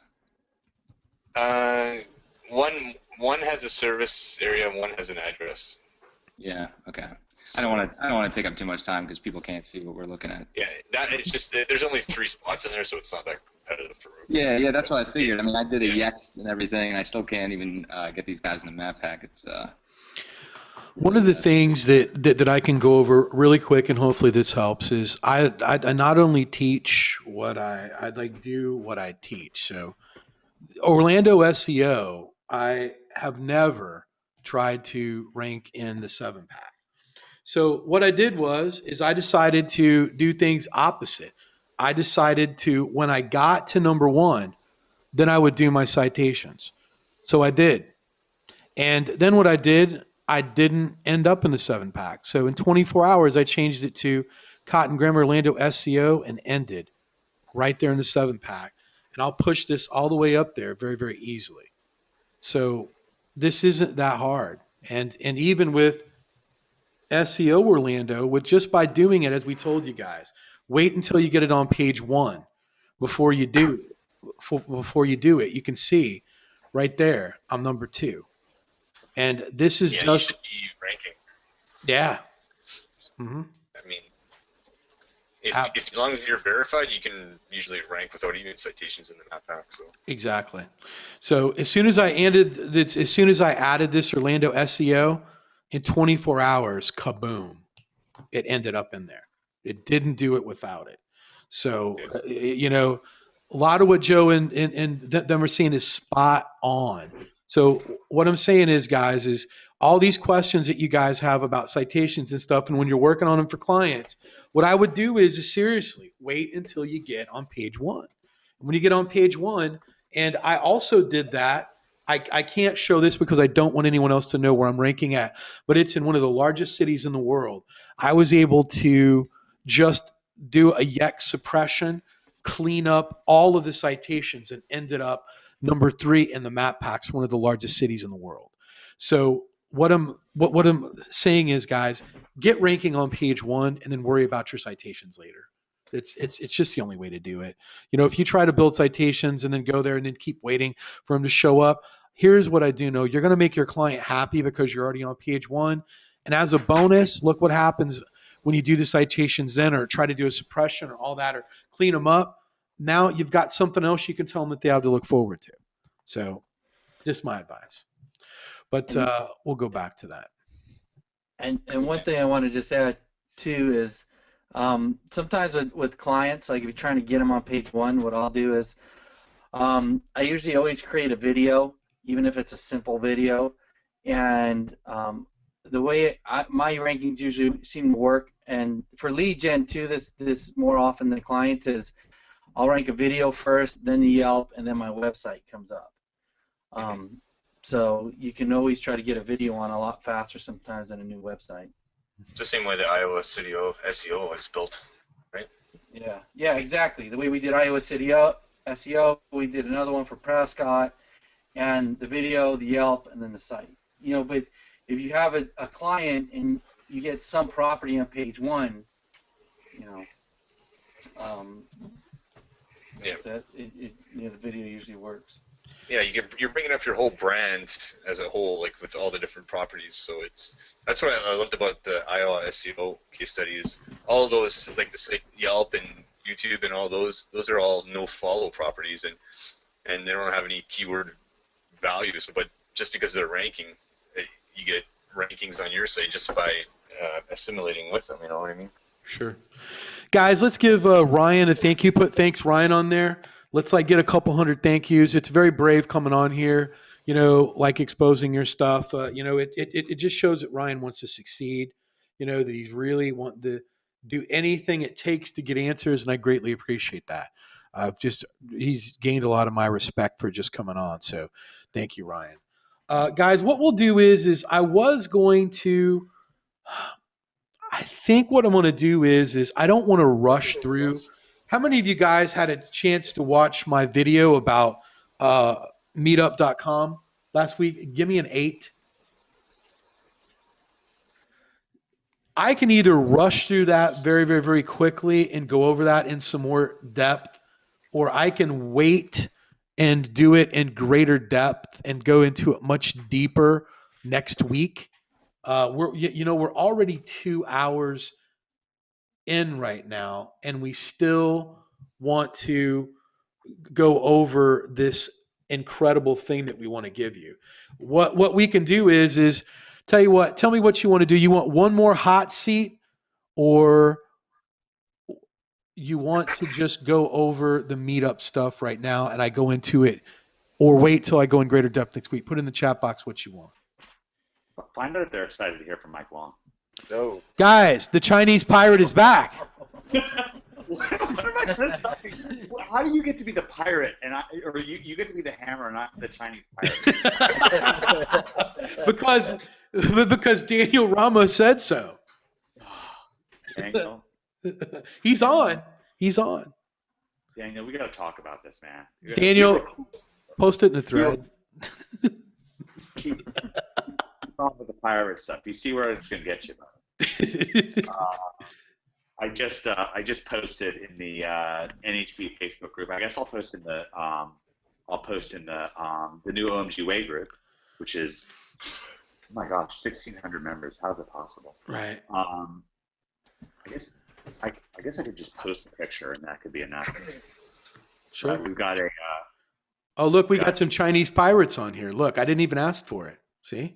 We got getting a bunch of Chinese pirates. Yeah. Look at this. From Janet, Pedro, Adrian, Jason. They're all coming in. See, now it's just flooding in and we're not even asking for it. Nothing but love from you guys.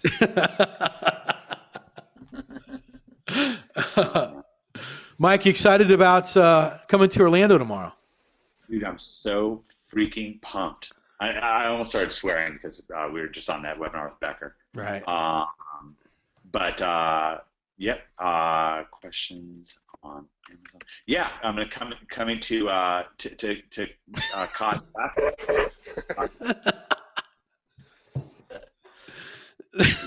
Look at Darren, Mike. Head over to there and figure out what you guys are. You can see on the screen. I'm showing it. Oh, it's on the screen. Yeah. Look. Oh, thanks, Darren. Really, you got me nailed. Just a little like Pip. Where did Pip come up with that one? Like some like Lego thing. All right, so I got some housekeeping. First of all, is everyone enjoying the new?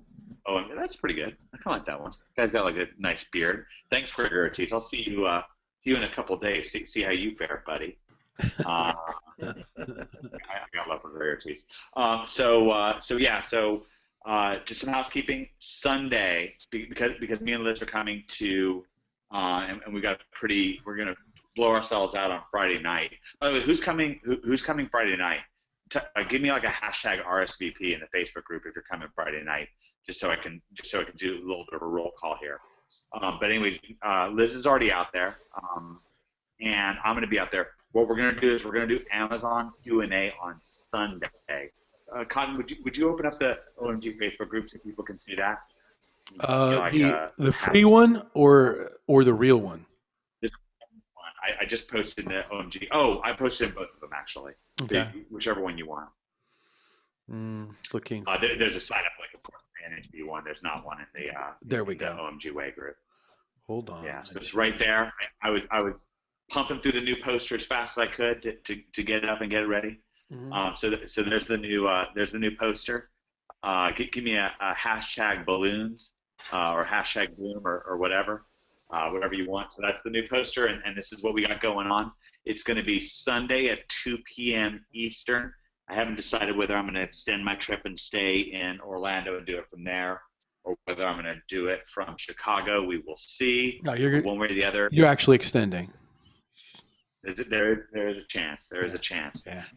So I'm doing that, and it's going to be really, really cool. Listen, guys, you do not want to miss this.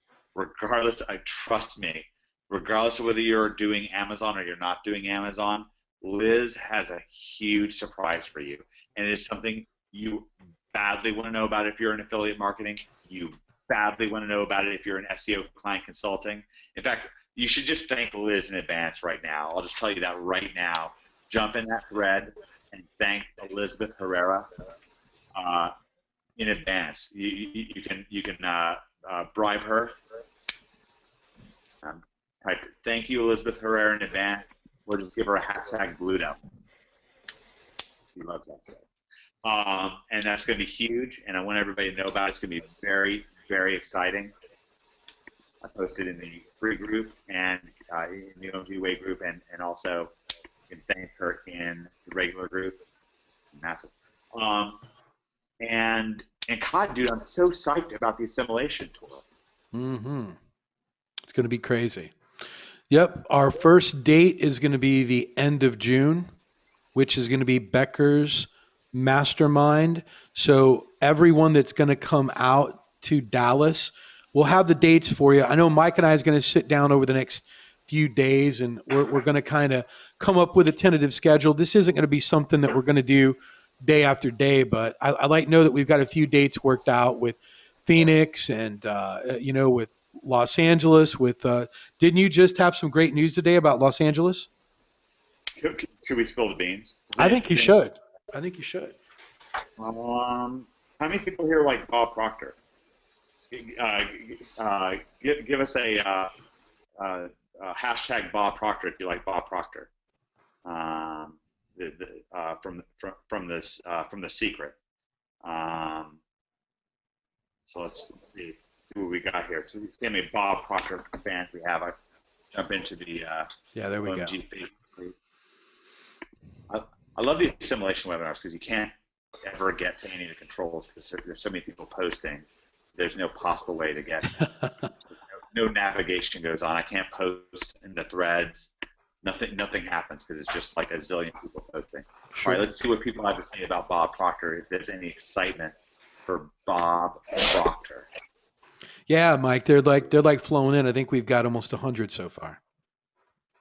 Okay, well, then you are going to really enjoy the fact that Bob Proctor is appearing in Los Angeles with me and Cotton and Liz in early July. How's that sound? Is that exciting for you guys? Or are we bringing the heat? Can we get like a hashtag Assimilation Live if that's exciting to you? So Los Angeles, Bob Proctor, Cotton Grammer, Liz Herrera, and me. And I know, of course, we're going to have it being Los Angeles. I believe we might be able to get Joe Marfolio out for that one because he's going to be out San Diego way. Fletch said he'll be there for that. Fletch is coming out? Fletch is going to do every West Coast state that we do. Woo! Mm-hmm. Hashtag Fletch. Yeah, definitely. Yeah, I'll be in Los Angeles too, because I'll be in San Diego at that time. Oh, it's going to be a blowout. I just said that. You trying to scoop me, Joe? I already said that Joe was going to be there. You trying to steal my thunder? First, I get You the said Chinese maybe. and stuff. You said maybe. I was building it up. Okay. I was like pre-launching it. Mm-hmm. Yeah, I see how I get treated on these assimilation webinars. I treat Todd with love and respect on my Amazon Q&As, and then I come on here, I get thrown to the wolves. I see. Hey, let's do a hashtag We Love Mike. There we go. Show him some love. Hashtag We Love Mike. Rat Dog loves me. You know Rat Dog. I don't think people know who that is, Mike. So. How do people not know who Rat Dog is yet? Rat Dog is like an OMG icon. Rat Dog and Chompers are like they're like the poster children for OMG. Let's get a hashtag Rat Dog. Hashtag Rat Dog. By the way, guys, that is my dog. So that Mike's talking about. Not Rag Dog, it's Rat Dog. RATDOG. Hashtag Rat Dog. Let's get a hashtag Rat Dog. Yeah, man. And then hashtag Chompers too, so Liz doesn't feel left out. She's checking in on this stuff. Yeah, there we go. Yeah, let's get some stickers rolling. Come on, let's get some energy. Can we please get some energy here? You people. Falling asleep on a Wednesday night? It's all about money getting. So we've got Los Angeles that we're going to be doing then, and we have more dates planned, and they're going to be very, very exciting. But we've already given you two. We've already spilled the beans on two events. And I think that people. All right, Dominic, you're done with me.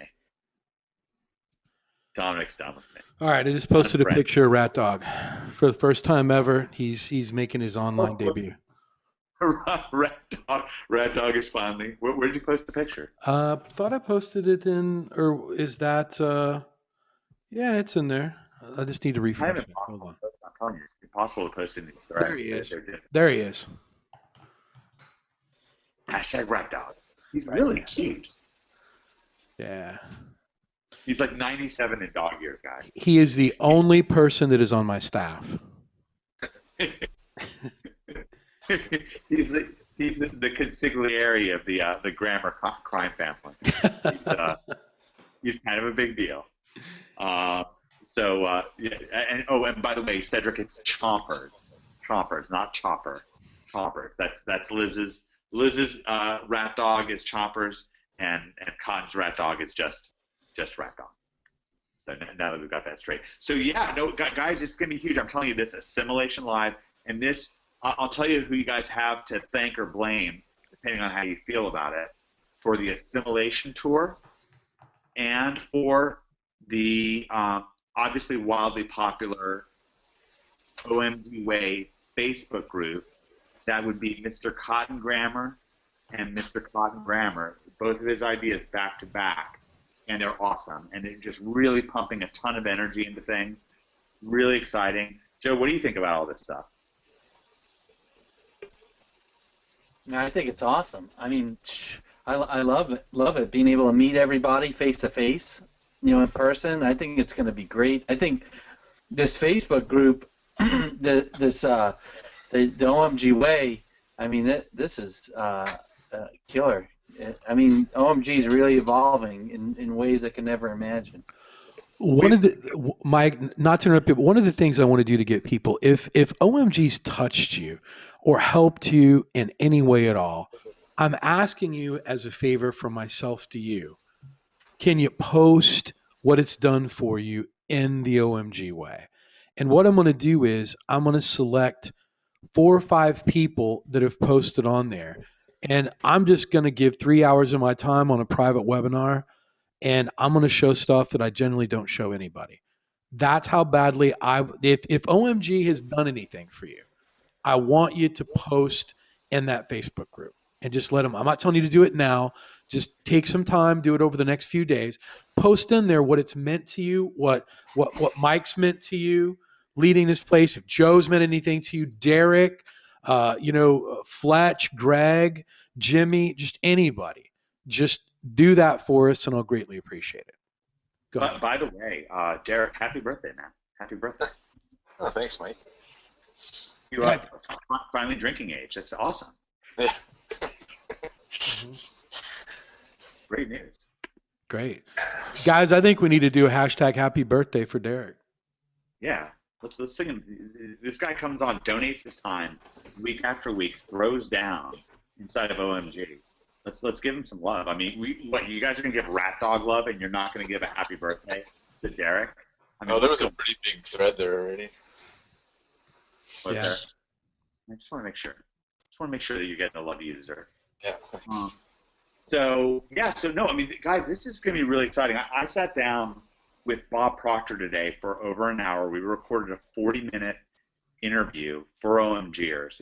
There's going to be a little bit of a barrier to entry to get it. So it's basically going to be a bonus for getting this new book that's coming out. But it's a book. It's like free basically, or whatever. It's $10 or $20, whatever the book is.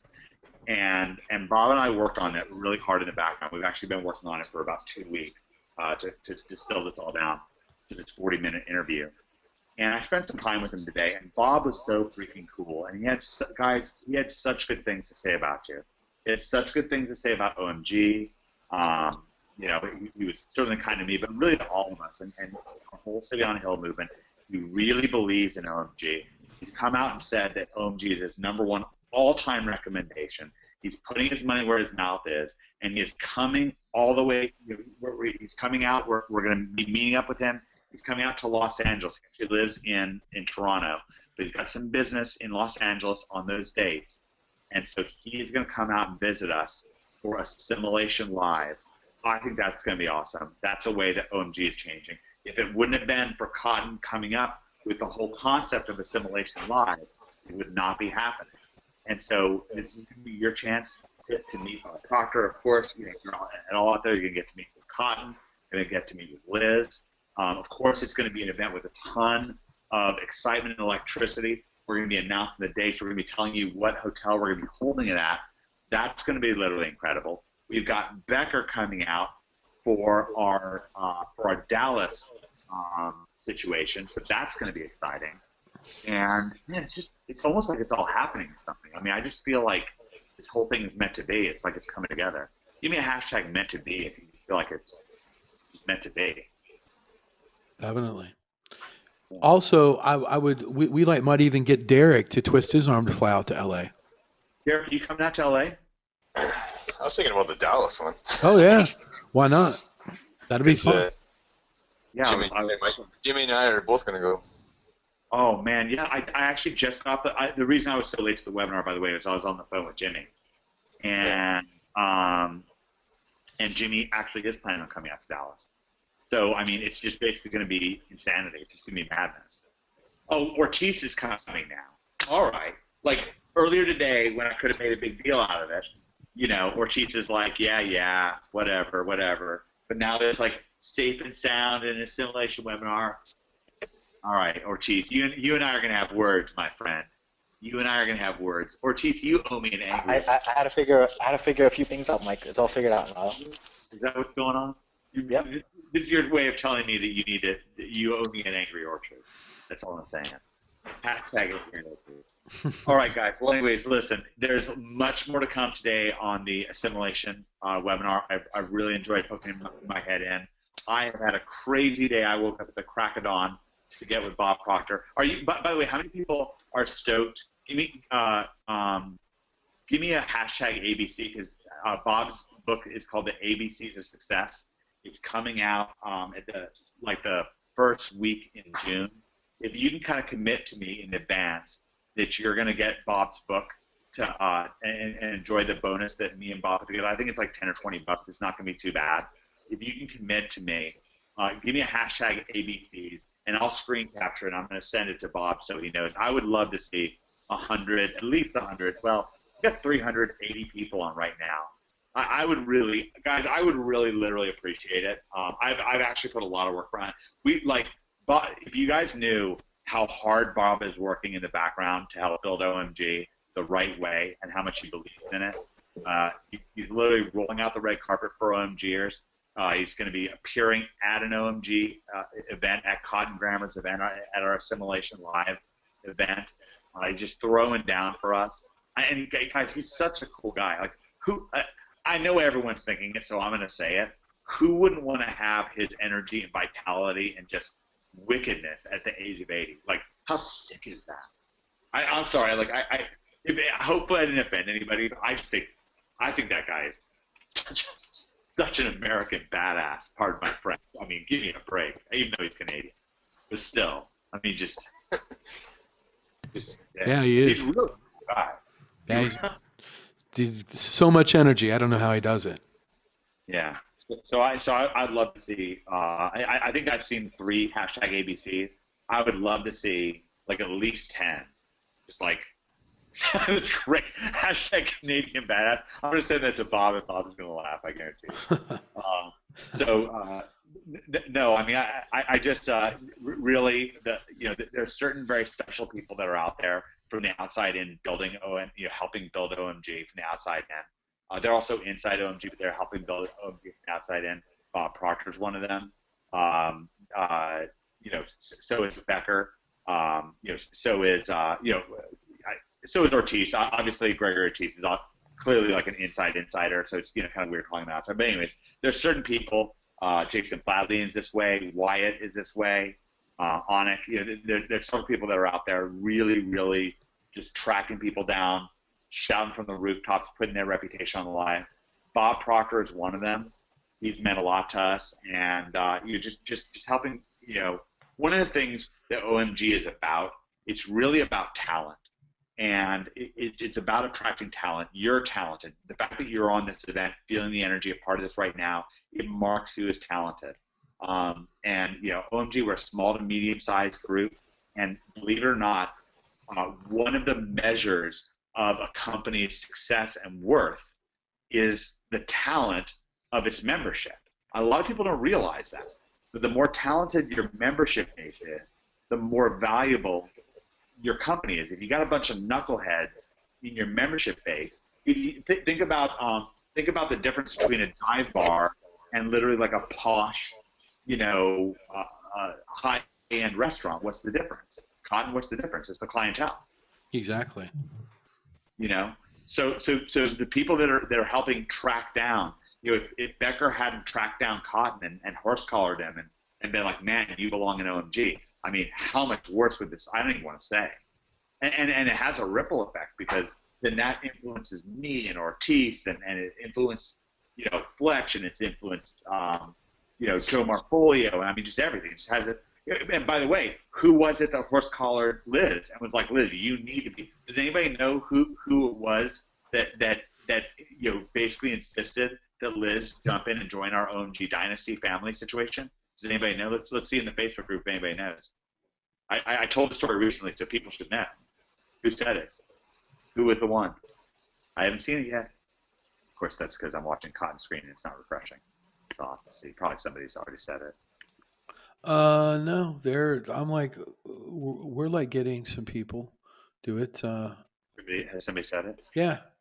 I'm going to scroll down here. Let me check this out. No, there it is. Right on my screen. Who said? Wait, let me look on your screen. The first person to say it was, Looks like Jazzy.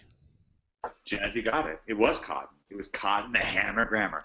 Cotton literally, we were in a fine, upstanding establishment in a very reputable place, I will tell you that, in a very nice city, very nice, respectable city. And Cotton told Liz, he was like, Liz, you belong with us. You're our kind of gal. And so I'm telling you, it has a chain reaction. These things matter. So, holler out to Bob, let him know you're going to support him. We're going to be, we're going to be going out there and asking you to support Bob and his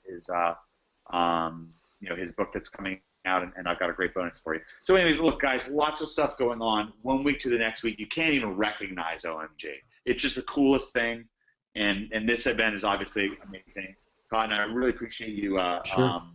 bearing with me while I jumped on this event. Sure. Thanks, everybody. I love you guys very, very, very much. I pray for everybody here to have wisdom and health, and for God to care for you like a little baby every single day. I really do. And Cotton, how sick. Let me just also just say this. I've just been real. This is one of those particularly Cotton weeks. Like, obviously, like every week is Cotton week, but this is one of those particularly Cotton weeks. So I would really like to have at least 380, thank you, Cotton. Just thank you. You just plain, no hashtags, and then buy him a beer with a sticker. So thank you, Cotton, and then buy him a beer with a sticker. Two separate communications, by the way. Those are two separate ideas. Thank you, Cotton, and then here's a sticker beer. Because look what's going on this week. So first of all, we've got this amazing event that we're on right now.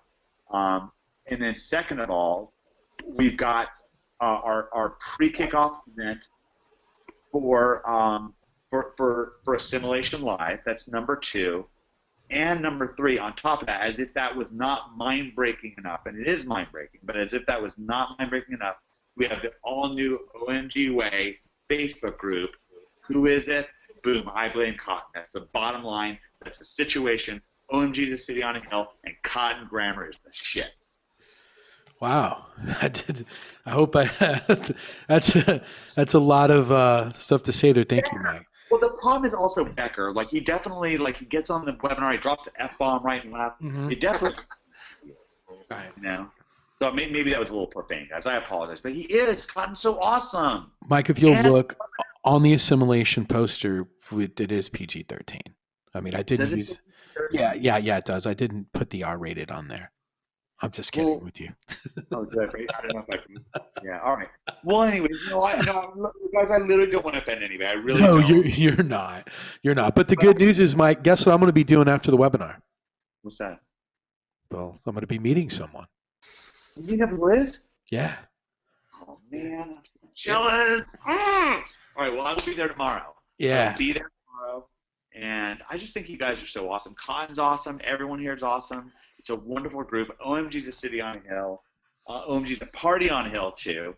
We're having a great time out here. And, I just appreciate you guys letting me come on and bend your ear for a few minutes here. Happy birthday, Derek. Ortiz, I'm giving you a bunch of a hard time. I'm super excited to see you. I'm super excited to see everybody in wherever it is that we're going. Orlando. You're going to be the right street smart, Joe? Joe, when's your flight leave? Tomorrow morning? Yeah. Me and Ortiz are flying in there. We'll be there. No, we're gonna be there. In the morning on Friday, early morning.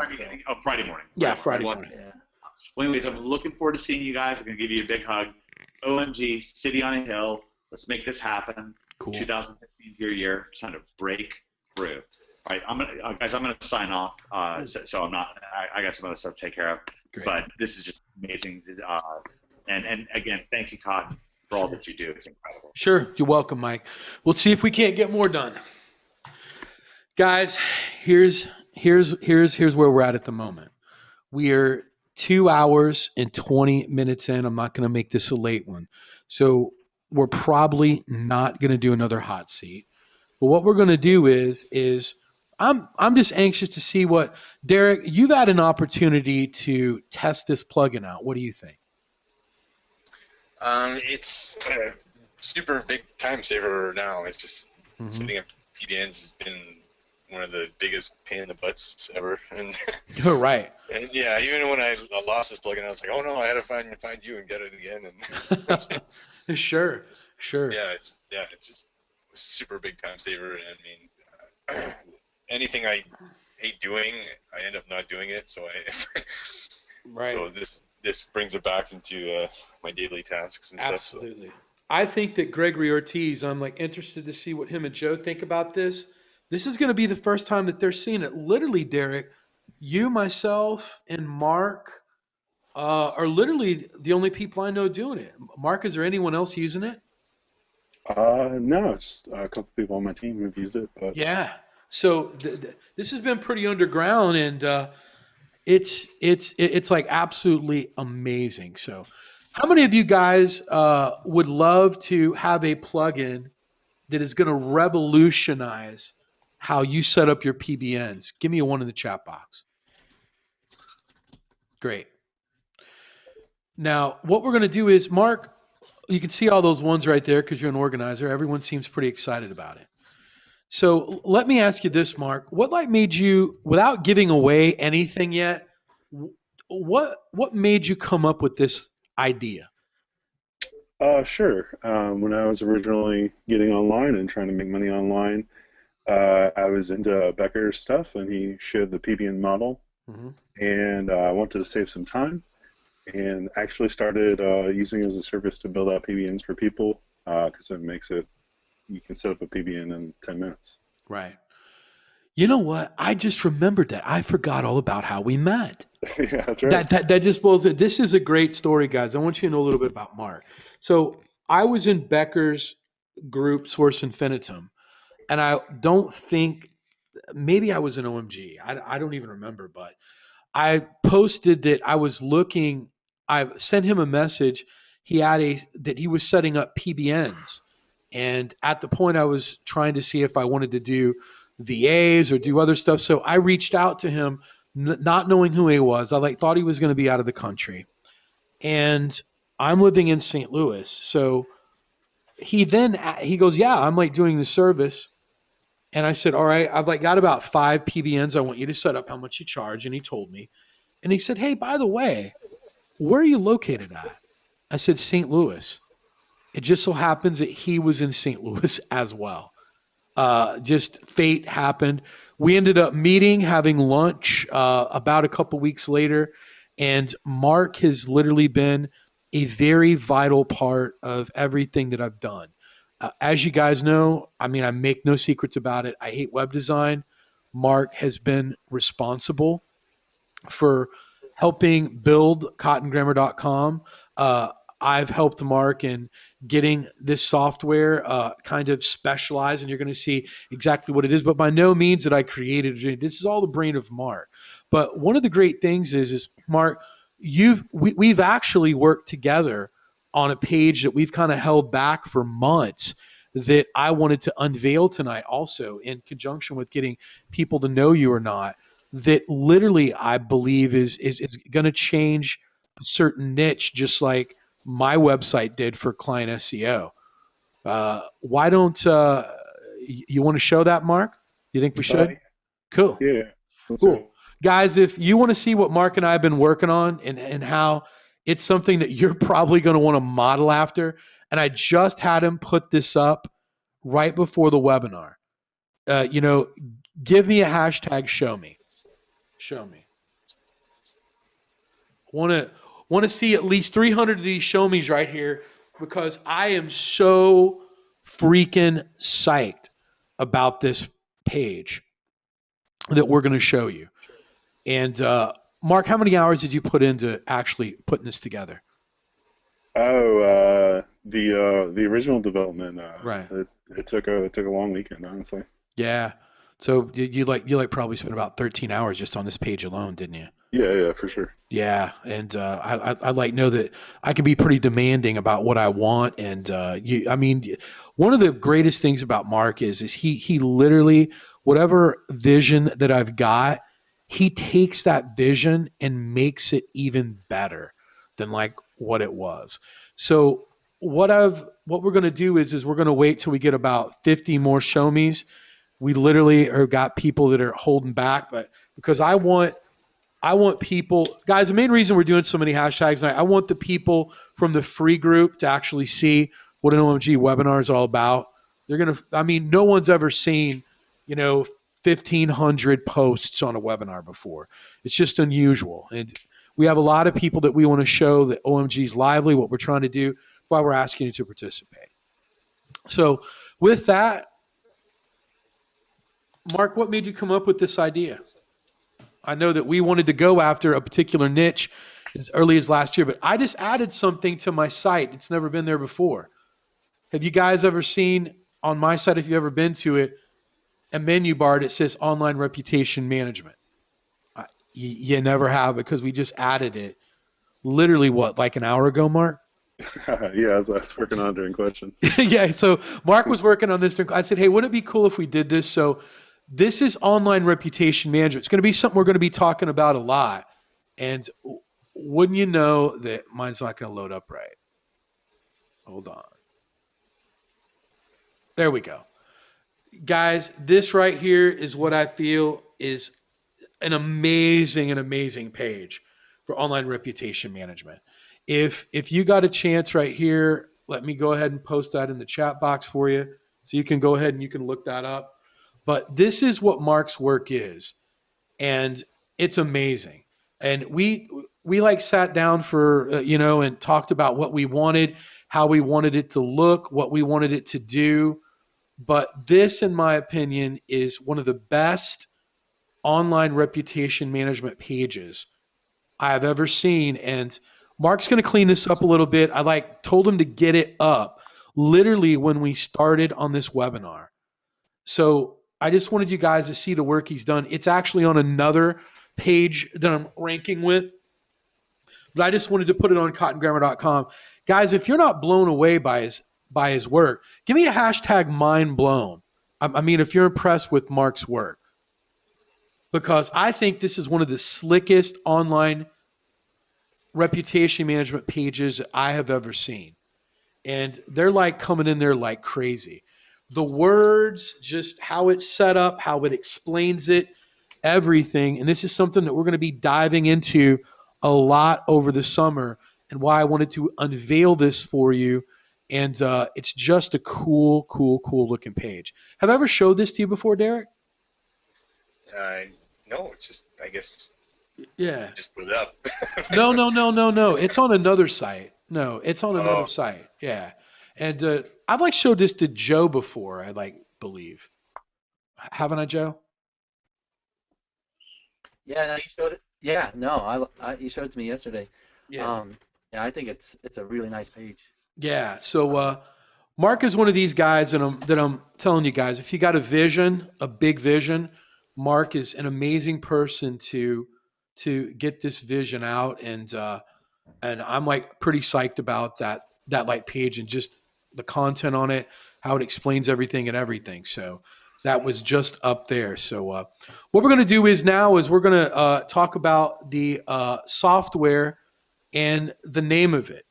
Mark, what name did you decide to come up with this plugin? It's called Lightning WP. Lightning WP.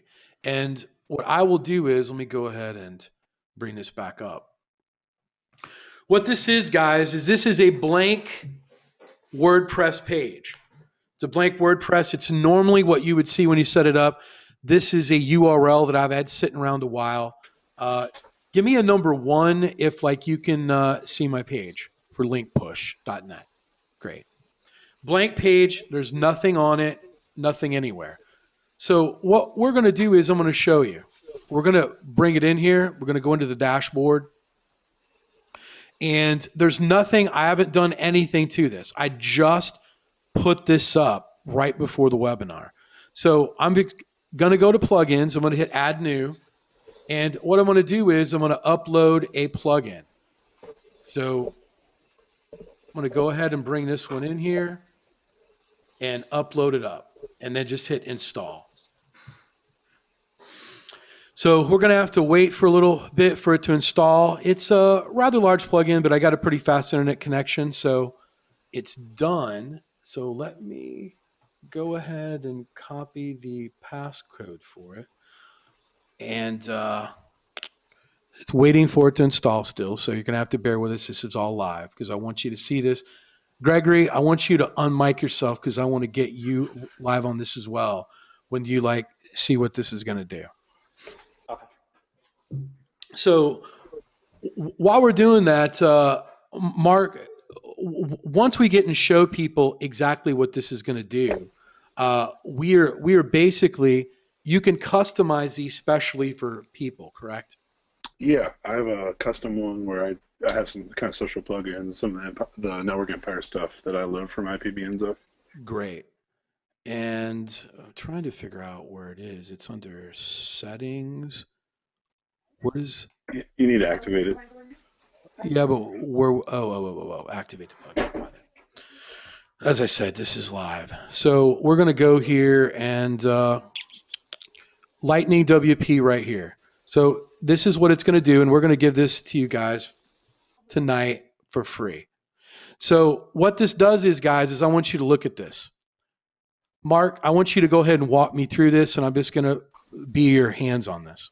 Sure, absolutely. So it was kind of in the butt. Yeah, I find myself doing repetitive stuff when I'm setting up a PBN all the time. So I wanted to streamline that process. I wanted to auto-load plugins, pages, all that stuff. So if we start at the top, you have a few options. The first is to change your permalinks. That's going to give you SEO-friendly URLs so that the title of the post or the title of the page is going to be in the URL. Then the second one is going to dump all the previous content. WordPress comes with the Hello World post. It comes with a sample page. If you are inheriting another site, sometimes you have a bunch of comments you want to get rid of. That's going to dump all that stuff so you don't have to go and waste time and clicks deleting it. Then also that third option there says remove widgets. It'll take off any sort of default widgets. I was getting tired of taking off the archives and stuff like that, so it's going to remove all your widgets. And after that, you have a bunch of choices to create different pages. And this not only creates the page at the URL, but it also populates it with pre-built content. So for example, if you turn the contact page on, you're going to get a kind of a generic message that someone might have on a contact page, and you're also going to get a contact form. So you check mark contact, and it's automatically going to build that page for you. There's also some other kind of standard pages that come with most websites, terms of service, about that kind of stuff. And then what I found most useful was the plugins. I got tired of going through the WordPress or uploading them, and you got to upload them, takes time, you have to activate them, all that stuff, pain in the butt. So this is going to upload, install, and activate any of the plugins that you see here.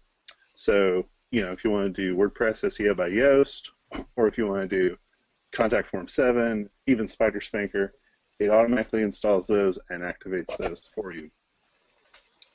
And the final little last piece down there is it automatically will create posts for you.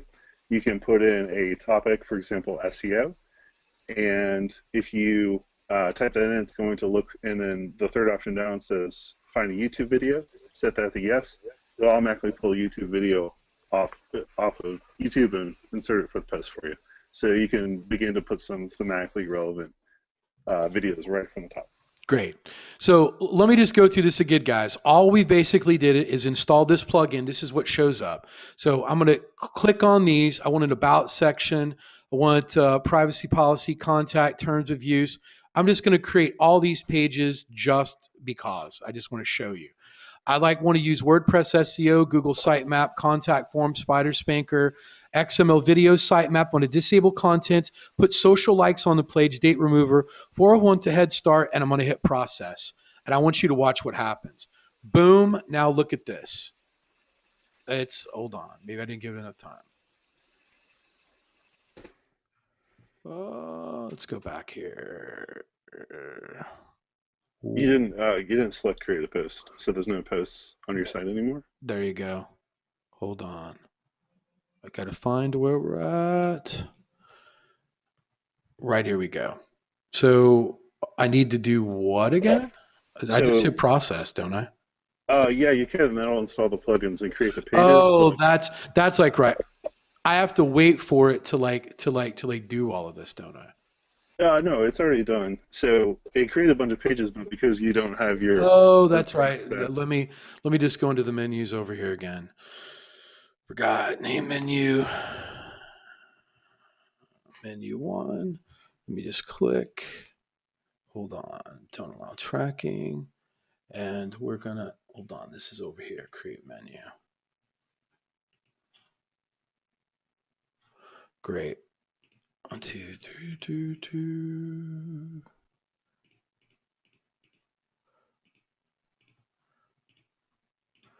Add to the menu. There we go.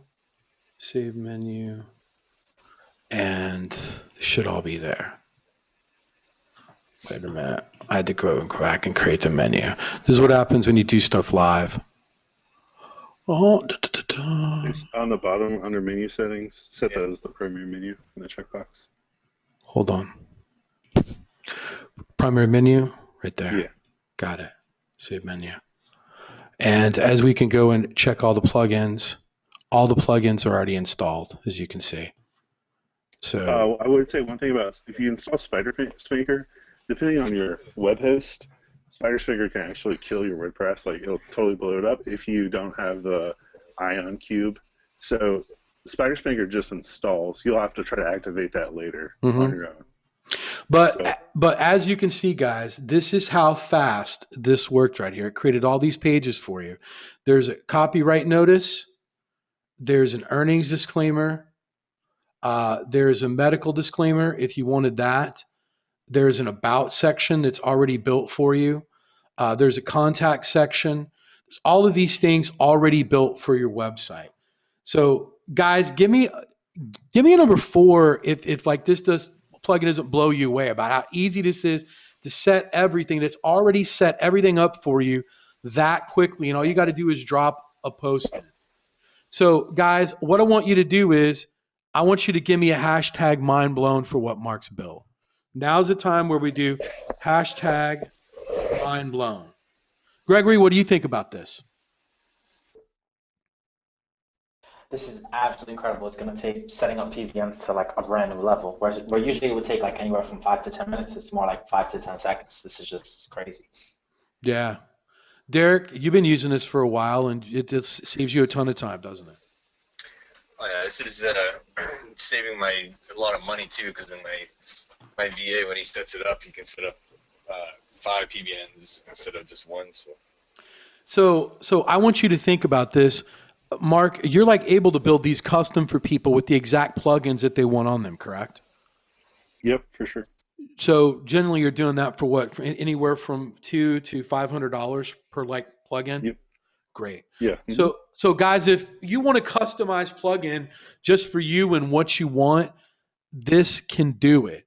So how many of you guys would love to get your hands on this? And guys, show me this. We have 400 people on this webinar, and we're not even going to give this plug out until we get 400 of these on here. We're going to give this to you for the hard cost of free, for free. So if you want this, all it's going to cost you is to put a hashtag mind blown in the box. And if you've already done it, put another one in there. So I want to make sure that I see that we're getting at least 400 of these going on before we drop this out. So this is how easy it is to actually set up your site. And all you really need to do is just put in a post, get some content, and you're ready to go. Amazing stuff. Just absolutely amazing stuff. So seems right now we're still a couple hundred shy. As soon as we hit that, any questions about this, guys? Any questions about how this works? One plugin, guys, takes care of everything that you need. You don't have to go upload this plugin, upload that plugin, creates the pages for you, does everything. So do you have any questions about this? There we go, Mark. Mark, they have a question about footprints.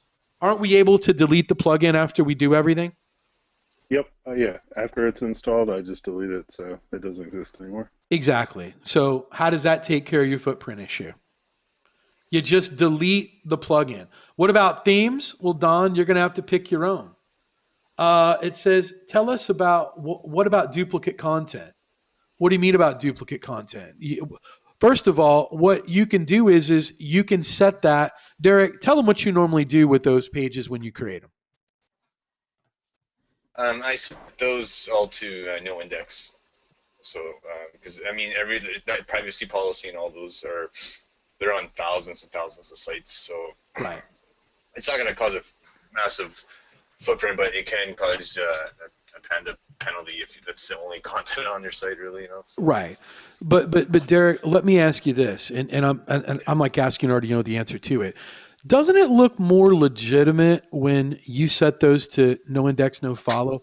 They still crawl and see the stuff, but Yeah. it looks like you're doing your due diligence.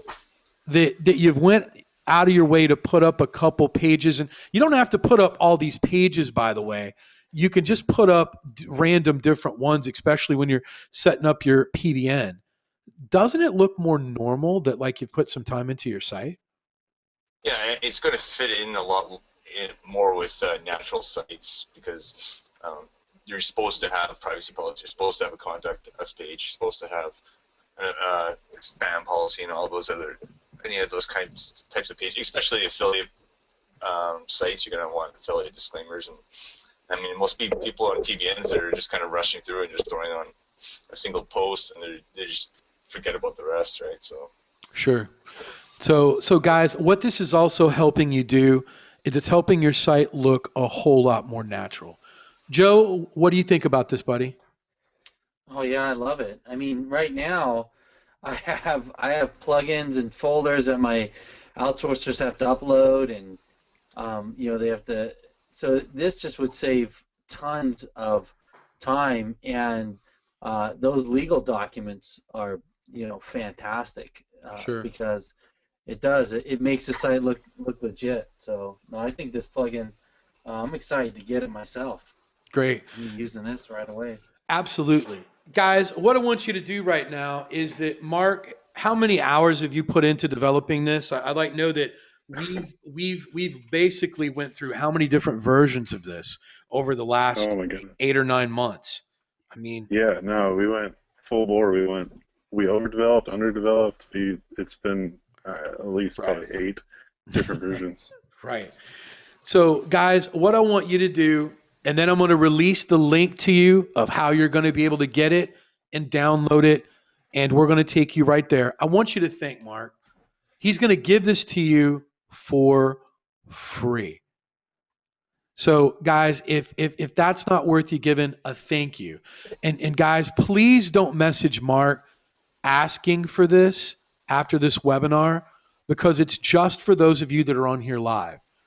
And I think Mark is going to charge for it after the webinar. He just graciously wanted to give all the OMGers this for absolutely free for you to have it. Free. So if you happen to listen to this on a replay, I'm sorry. Mark's going to probably close this down till after the holiday, and then he's going to come back and he's going to decide what this is worth.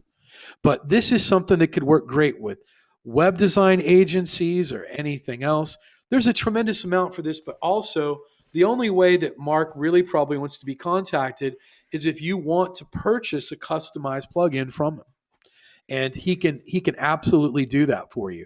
If there's specific plugins that you want to use, if you are using the Kraken or you want Social Explosion on there or any of those other ones, you're going to have to provide him the plugin and he'll build it for you.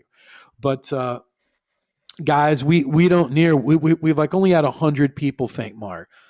As soon as I see that we hit 2,000 posts, we're at 1,800 right now. That's exactly when I'm going to drop this link. Then the webinar is going to be over. You guys are going to get your plugin.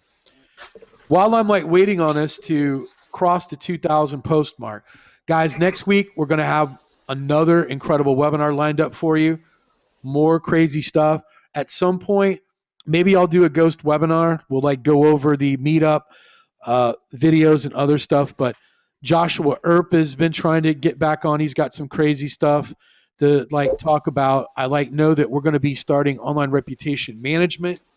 I think give me a a number one in the chat box while you're thinking, Mark, if you would like to know how to get rid of a ripoff report. Yeah, well, we're going to go over that in the next few weeks. Exactly how to get rid of one. So it's something that I've never revealed anywhere before. I don't even think Derek and I's talked about it. So I can get rid of them at will. So if you want to be able to know that, we're going to go over that. But guys, I'm going to be honest with you. I'm refreshing. We're still 150 posts shy from like where we're at. So some people are holding out, Mark. They don't want it. That's all right. We can wait till the price increase. So, but here we go, guys. I'm just going to go ahead. I'm not going to make you guys post if you don't want to, but here we go. So I'm going to go ahead and I'm going to post it in the chat box, and then I'm going to bring it up right here. Guys, you can get it right here at facebook.com Lightning WordPress. Lightning WordPress. And what you're going to have to do is you're going to have to do some opt-ins.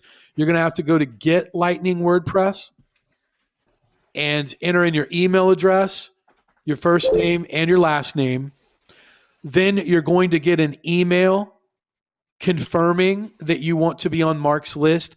After you confirm, they get a download email of about 5 minutes afterwards, Mark? Yeah, it takes about 5 minutes. Yeah, about 5 minutes afterwards.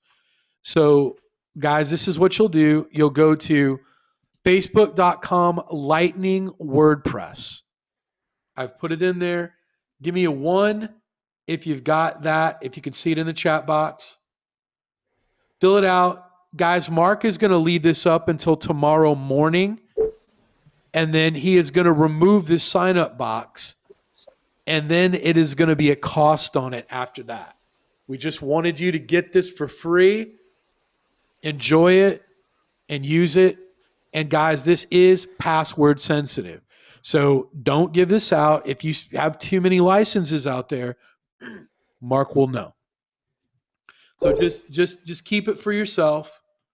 And once again, guys, Mark's been very, very, very, very generous and just incredible stuff, guys. If you've got anything with web design that you need, please reach out to him. You can see the work that he's done for me. Absolutely incredible. And let me bring you up. One thing that I want everyone to do. What's that right in there? Let me go over here. Is Mark. Guys, I want you to go to Mark's page right now, and I want you to break his Facebook page. I want you to friend Mark. If you haven't friended Mark right now, you're crazy. Friend him. This is Mark right here. There's 2 kids. What's their names, Mark? Kate and Jack. Kate and Jack. So, and Mark's hard working. He's always up very late. If you haven't friended Mark, please do so. He's an incredible resource for OMG. You're insane if you have a web design question or something. Mark's very, very, very giving. And I think he's going to be one of the rising superstars in OMG. So, guys, please thank him for that. I'm going to let the other guys say their last words. We're going to sign off. Gregory, any last words, man, before I see you in about a day? No, I just wanted to say thank you guys for everything. Thank you, Mark, very, very much for this amazing, amazing plugin. I can't wait to use it. I already just signed up myself. So I'm looking forward to seeing you and Joe and everyone else in 2 days. Great. Derek, any last words, my friend? Nope. I'm good to go. Good. Derek, are you not wanting to, how's the WikiLinks going? You want to you want to get the Wikipedia links? You want to put the link in the chat box for people? Sure. Guys, if you want Derek's service, let me know when you've put it in there, Derek. And Joe, any last words, man? Man, just to say, yeah, thanks for having me on. The simulation webinar was a blast. It was great doing some hot seats with you guys and meeting Mark. Definitely going to be talking to him later on. So it was great being on with everybody. Great. Derek, were you able to put that in there? Yeah, it's in there. Guys, just, make sure you click on that and save it.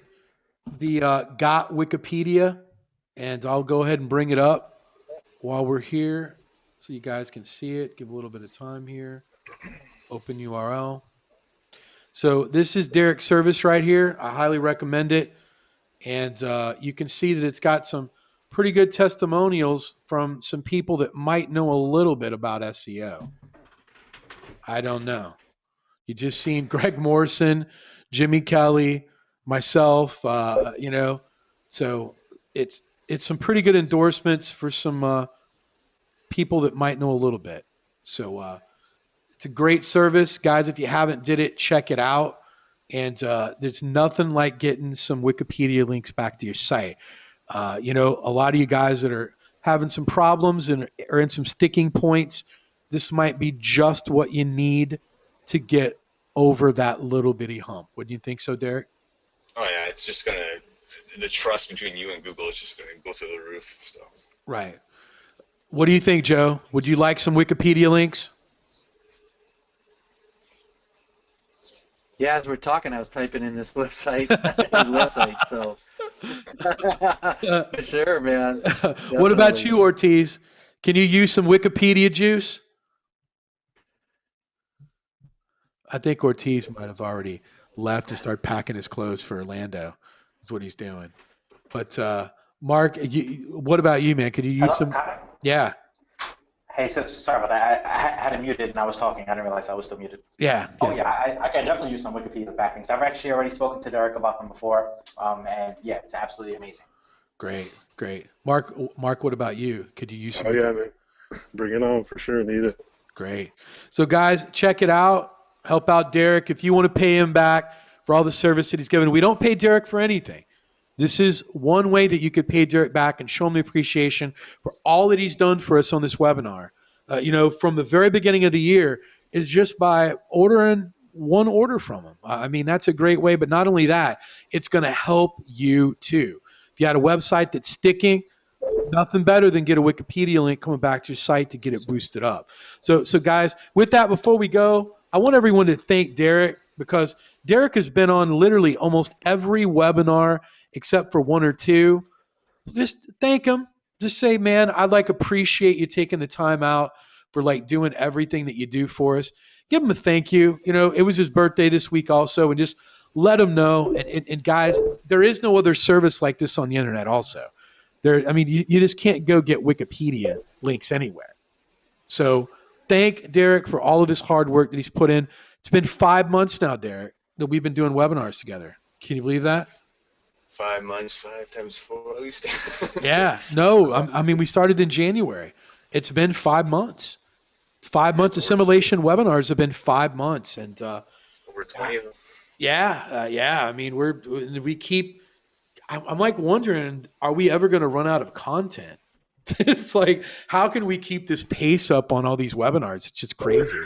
Good thing about SEO, it's always changing. Yeah, definitely. So guys, be sure and give him the thanks and check out Wikipedia links. Guys, Lightning, WordPress, Facebook.com, Lightning WordPress to get your free plugin. Get it while you can right now.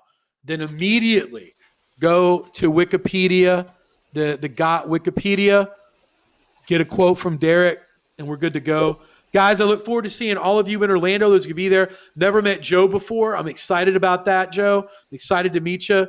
Man, we talked so much on the phone. It's going to be a great time getting to meet you for the first time, buddy. Looking forward. Oh yeah, I can't wait, man. I can't wait. It's going to be a blast. Yeah, and Gregory Ortiz and I, we've met each other so many times. It's just hey, man, what's up?